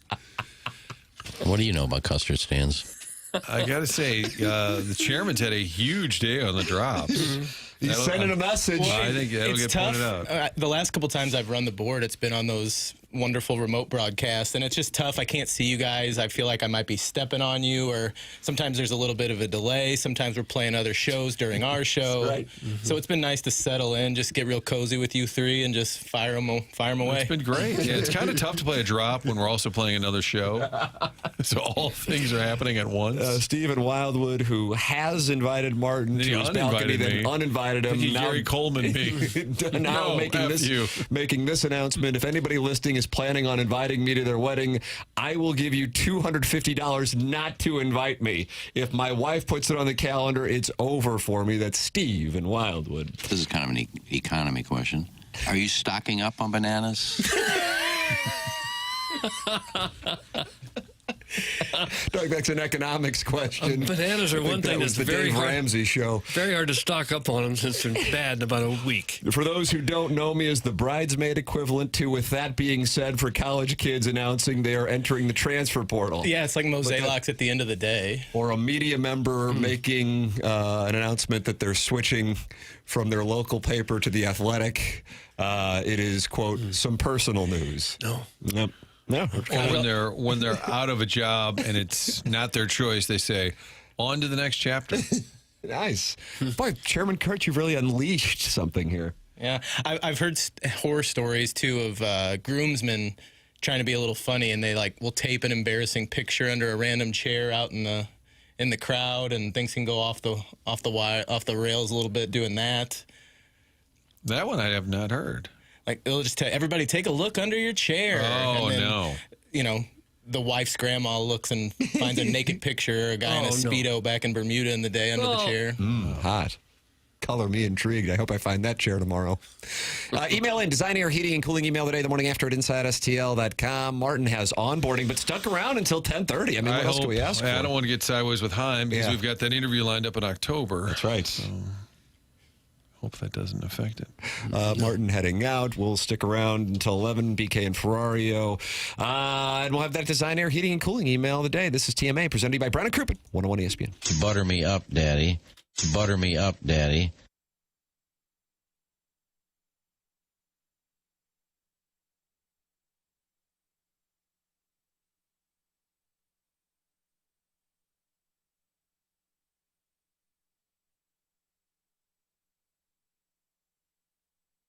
When you ride, you feel the freedom of the open road.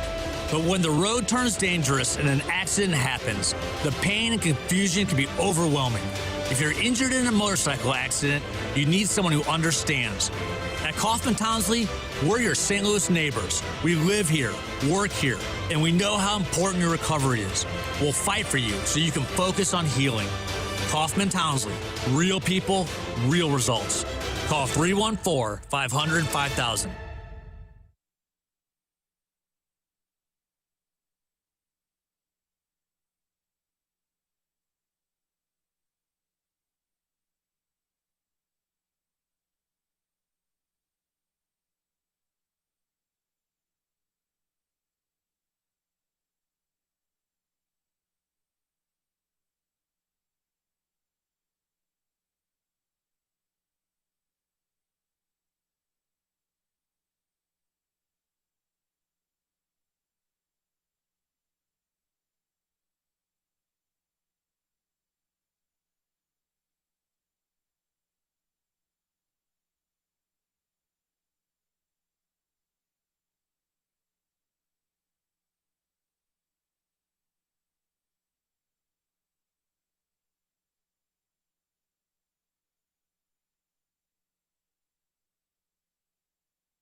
Your home restoration project is a one-time opportunity to have Banner Construction's design team show you architectural choices with James Hardy and Pella Windows. Make your home the neighborhood showcase. Call 314-569-1050. Have a banner day.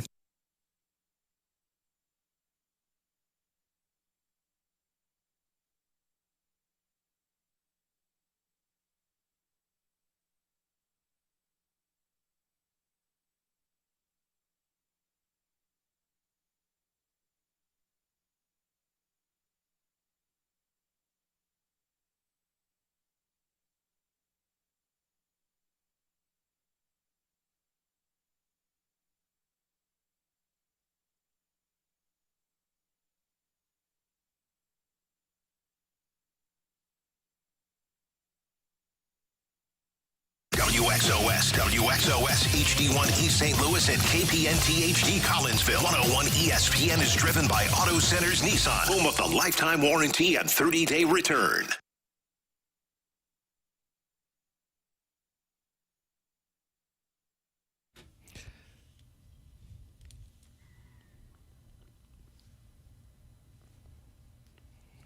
I mean, Doug, this chairman has pitched a shutout today. There's been some mellow music. It's kind of romantic music, Randy music. Yeah. Do we need that up in this here? I mean, going into the weekend. 3 hot guys in a room. Oh. Is this Roni by Bobby Brown? I don't know who it is.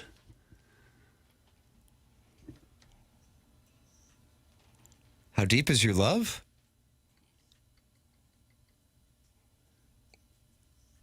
Doug, I have a 2-hour drive to Quincy on the dossier right at about 11. Yeah. And I think I'm going to just play the music that Chairman Kurt has played the entirety. Really? I really could. By the way, You think you'll fall asleep? I'm going to crowdsource.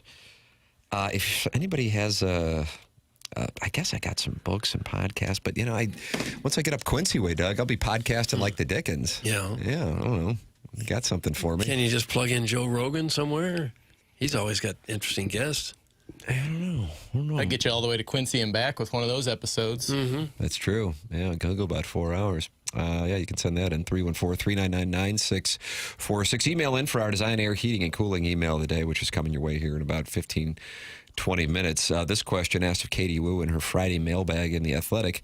To what extent are we going to be inundated with Arenado trade rumors in the coming months? And she says probably not to the extent of last offseason, but expect Arenado's name to still pop up in rumors as we inch closer to July. However, the likelihood of Arenado being traded is not high. As we learned over the winter, Arenado's full no-trade clause has greatly slimmed potential landing spots. His performance also has not increased his value. In fact, his .686 OPS would likely serve as a deterrent for a contending team, and that's to say nothing of the money still owed on his contract. Still, you can never say never in a situation like this, but an Arenado trade, if it does ever occur, seems much more probable this winter than this summer. That is Katie Wu on the inevitable Nolan Arenado trade rumors.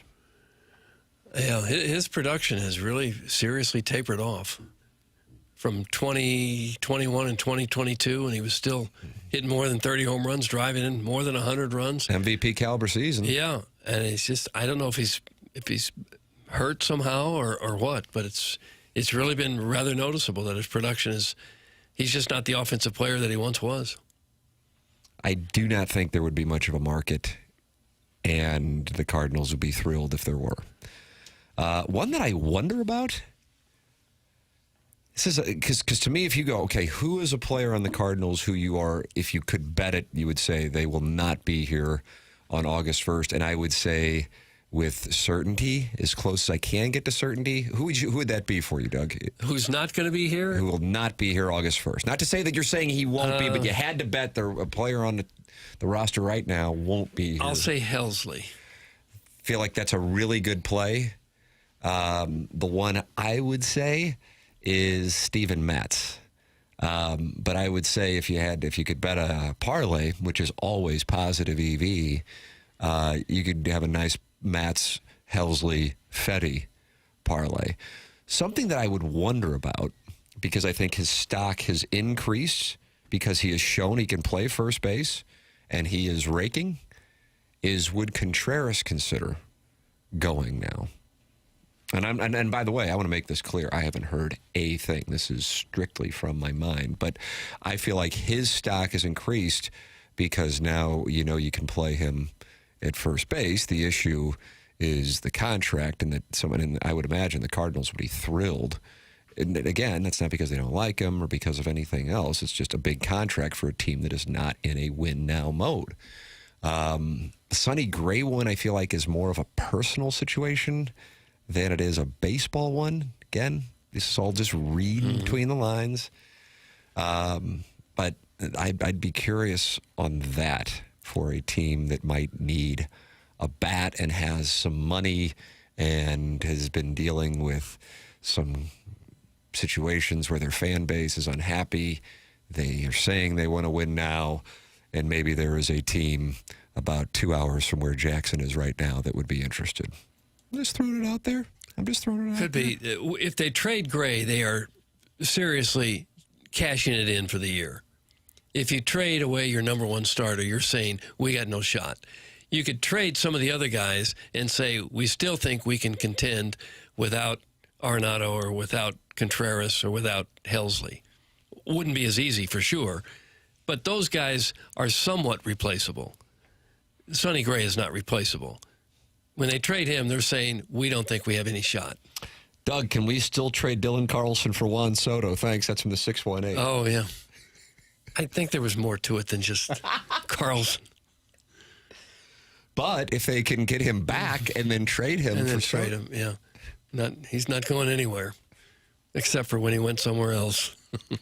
You can email in the morning after at InsideSTL.com. Design, air, heating, and cooling email today. That is coming up. It's TMA 101 ESPN.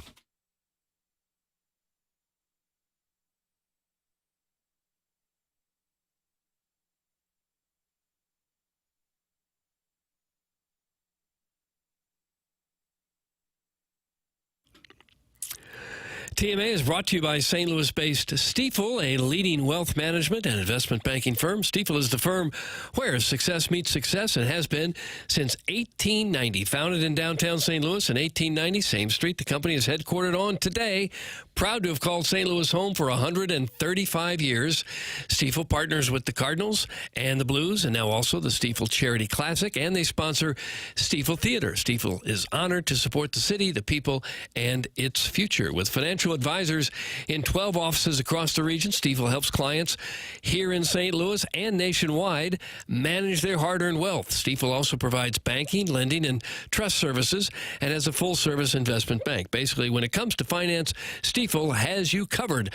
As one of the fastest-growing wealth management firms in the world, their tagline is, where success meets success. Stifel Nicholas & Company Incorporated, member SIPC and NYSE.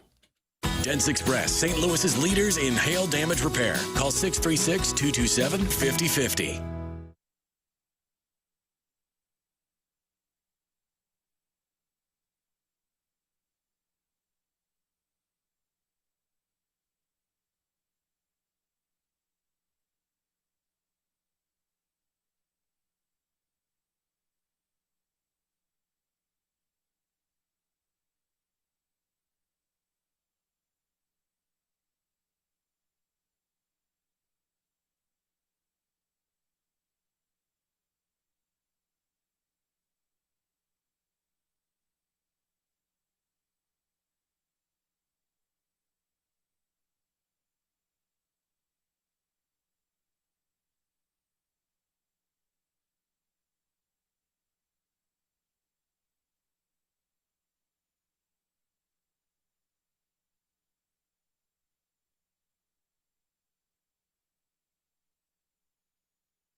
Men, trouble in the bedroom? Not anymore. Paramount Men's Medical Center restores your sex life in just one visit. Their painless breakthrough treatments eliminate erectile dysfunction and PE. Here's a specialist in men's health. I'm Dr. Simovitz. Have Viagra or Cialis let you down? Paramount Men's Medical Center offers the most effective treatments that eliminate ED and PE, with men lasting longer than ever. 98% of patients see instant results on their first visit. Paramount Men's Medical Center's breakthrough treatments eliminate ED and PE, regardless of age or medical history. Your consultation and first treatment are free. You'll see instant results in the office. Plus, qualified patients get their testosterone checked free. Call 314-887-4442. 314-887-4442. To restore your sex life in just one visit, call now. 314-887-4442.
You want to hear the real story behind the rock artists, the albums, and the songs that have become the soundtrack of your life, straight from the legends who lived them?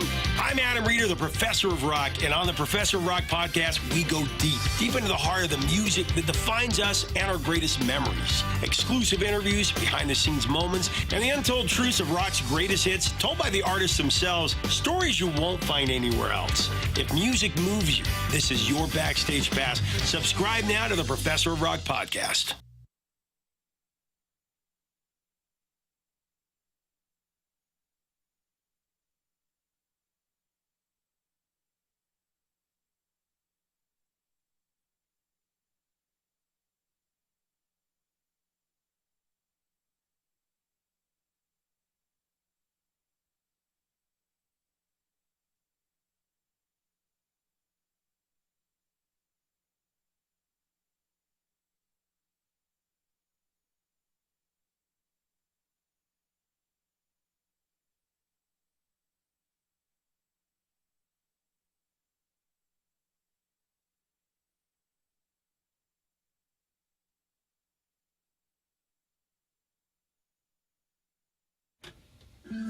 You came out of nowhere that night, walked up and said you have pretty eyes.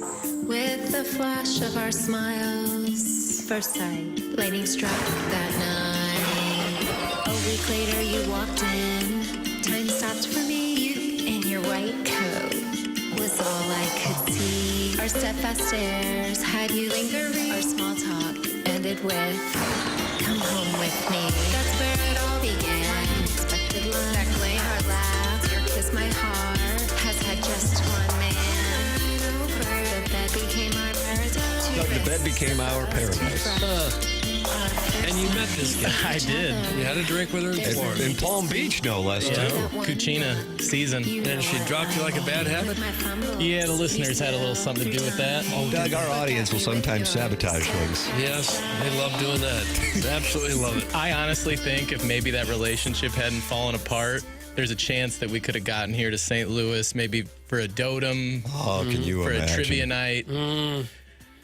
But alas, the listeners, they screwed it up again. I've forgotten her name. Is it Cassie? That's Cassie Moore. Cassie Moore. Has she made any more music? Well, kind of connected to what we were just talking about. I no longer have access to any of her comings and goings. I was blocked. Oh, no. I think I kind of wore it for her relationship with the show. I was kind of the front man for that.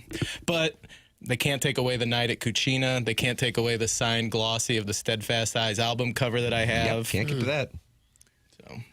So you had a fun little date. It was interesting. And then the texters wrote things to her? I think some people sent her some DMs, kind of pointed out maybe some segments to go listen to.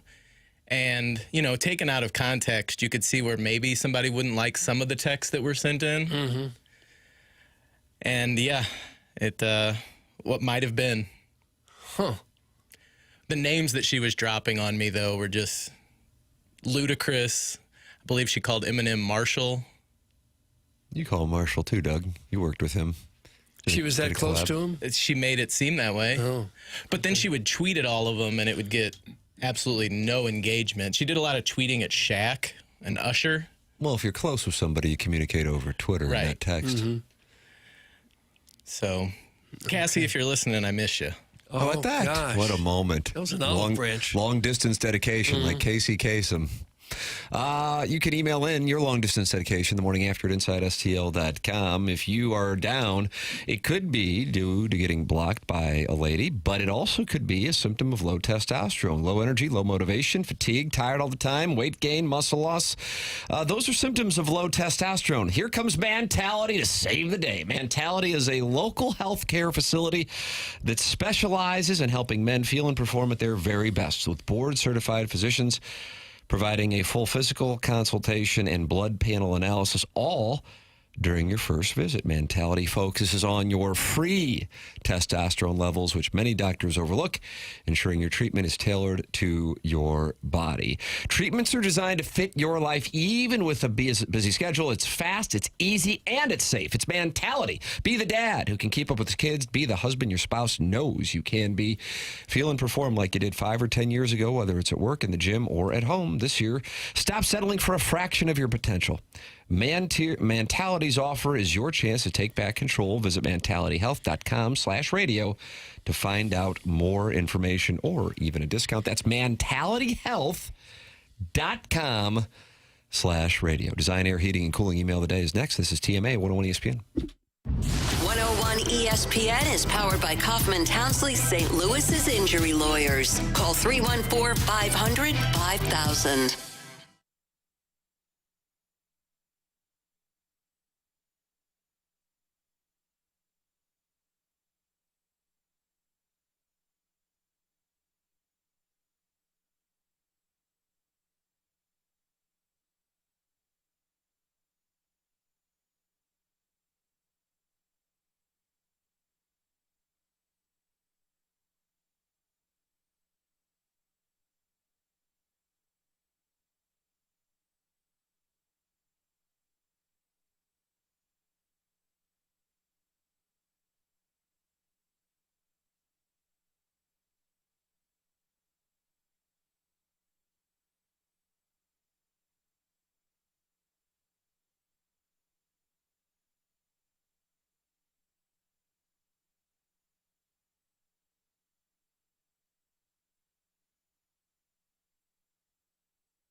I'm happy to announce that we have negotiated a trade deal.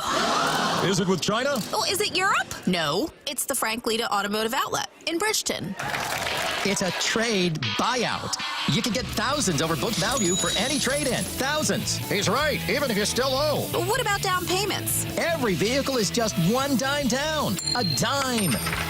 New vehicles with a lifetime warranty, priced under $20,000 and payments under $300 a month. Acres of the hottest pre-owned cars, trucks, and SUVs, all makes, all models, and most come with a 7-year, 100,000-mile warranty. I need credit.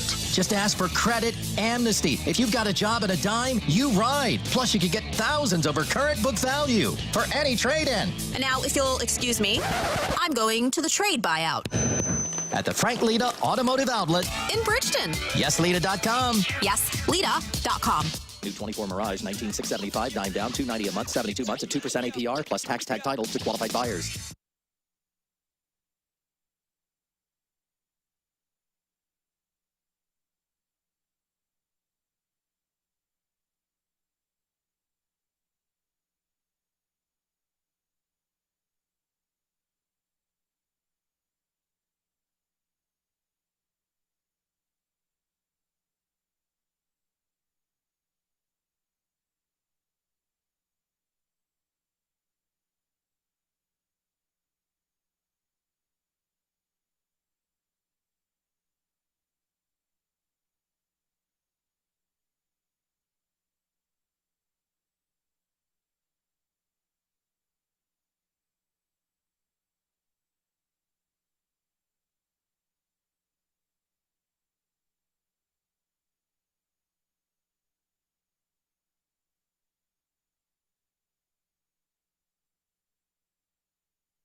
If you've been injured in a trucking accident in St. Louis, you need attorneys who live here and work here. We know the STL and fight for the STL. You need Kaufman Townsley. Real people, real results. Call 314-500-5000.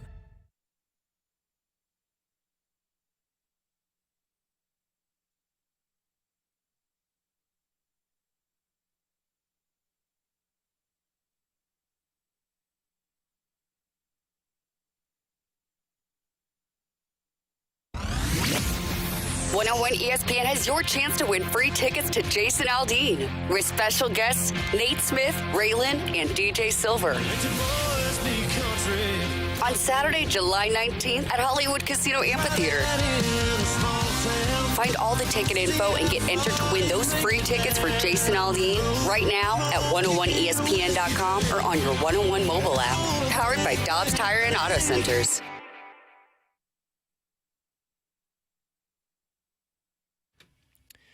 This is Chairman Kurt with another SportsCenter update brought to you by Saliga Heating and Cooling. At the Travelers Championship at TPC River Highlands, Scotty Scheffler with a share of the lead at -8. He's tied with Austin Eckroat. That was another SportsCenter update brought to you by Saliga Heating and Cooling, a Daikin heating and air conditioning dealer.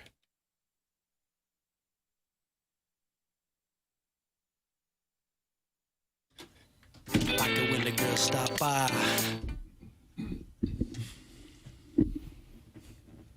LFO, Doug. Think about that.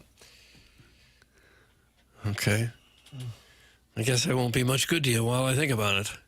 Kids on the block had a bunch of hits. Chinese food makes me sick. For the summer.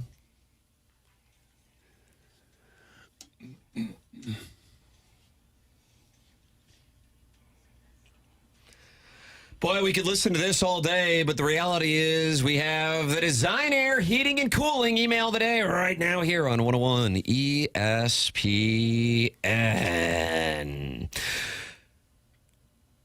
Do I still hear LFO? Yeah. Can't get it off. Can't get rid of it. Okay. Dual Adobes. Dual Adobes is what that's called, Doug. Dueling homes. All right. Translated. One step forward, two steps back. Email the day winner on Monday. Filtered out the next 3 days. But me not care. Doug, do you have a problem with that? I don't care for it at all. Because of technology and stuff. To me, YouTube is a time capsule for future generations to see how amazing Tim is. And that just makes me smile. And that is why my wedding will have a Tim is perfect theme. An ice sculpture of Tim. And a wedding cake shaped like his muscular calves. And if she doesn't like it, I say tough toenails. If I want to do the nasty, our neighbor Arthur had let me know he's always in play. That's from Paula, and the last name is not. I believe it was Cucky the Dwarf. Nope. Paula, not. Well, he's new. Welcome to the show. Boys, I woke optimistic today, hoping you flea bags would make me eat my words about how bad this show is. I mean, I have to listen to Sharon from Clayton and her terrible comments. Nobody cares about you, Sharon. You're probably sitting in your screened-in front porch braiding your armpit hair. Smoking decade-old darts. Or Mr. Licks talking about balance sheets. I got something you can balance if you're bored. Tired of it. Chairman, I'm rooting for you to Wally Pip Jackson. This show needs intelligent people like you and Timmy Two-Tone. Doug, when you're doing the electric slide tonight, please remember that the song is about a women's nightstand toy? Women's nightstand toy? Is that right? I don't have any idea, Tim. Is that right? You ever heard that? I'll look it up real quick. Oh, gosh. Is that right? I don't know. I don't think so.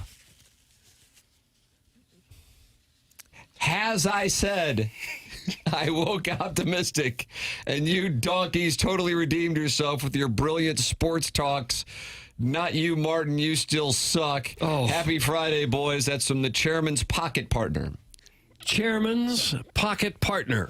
Tim's legs are nicer than Sophie Cunningham's. Now, get me some Fiexins. Thanks, and Anyong. That's from number one Asian intern Brian Henson, a.k.a. ASMR Ting Ting 2.0. I'm whispering my way through the trademark process for hashtag free perk. Swing by the YouTube page for updates. Leave a like and a comment, and I'll send you some made-up story about meeting Sophie Cunningham at a bar or whatever.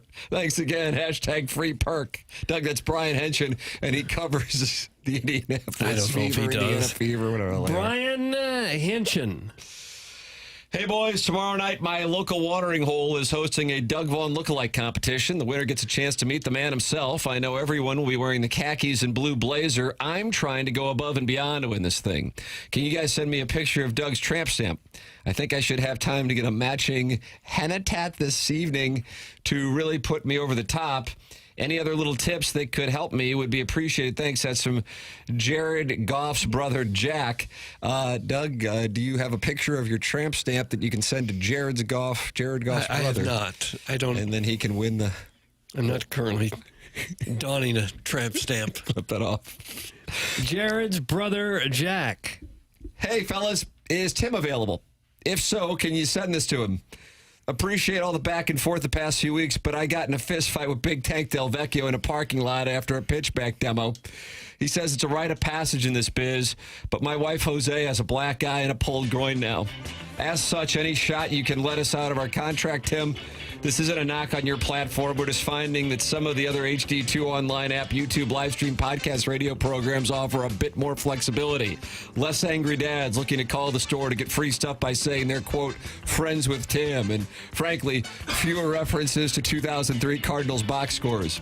Really respect what you're building over there, though. Just feels like right now our brand needs to be aligned with, let's call it a slightly more marketable segmentation with real money to spend versus guys who have to get approval from their wives before making a purchase.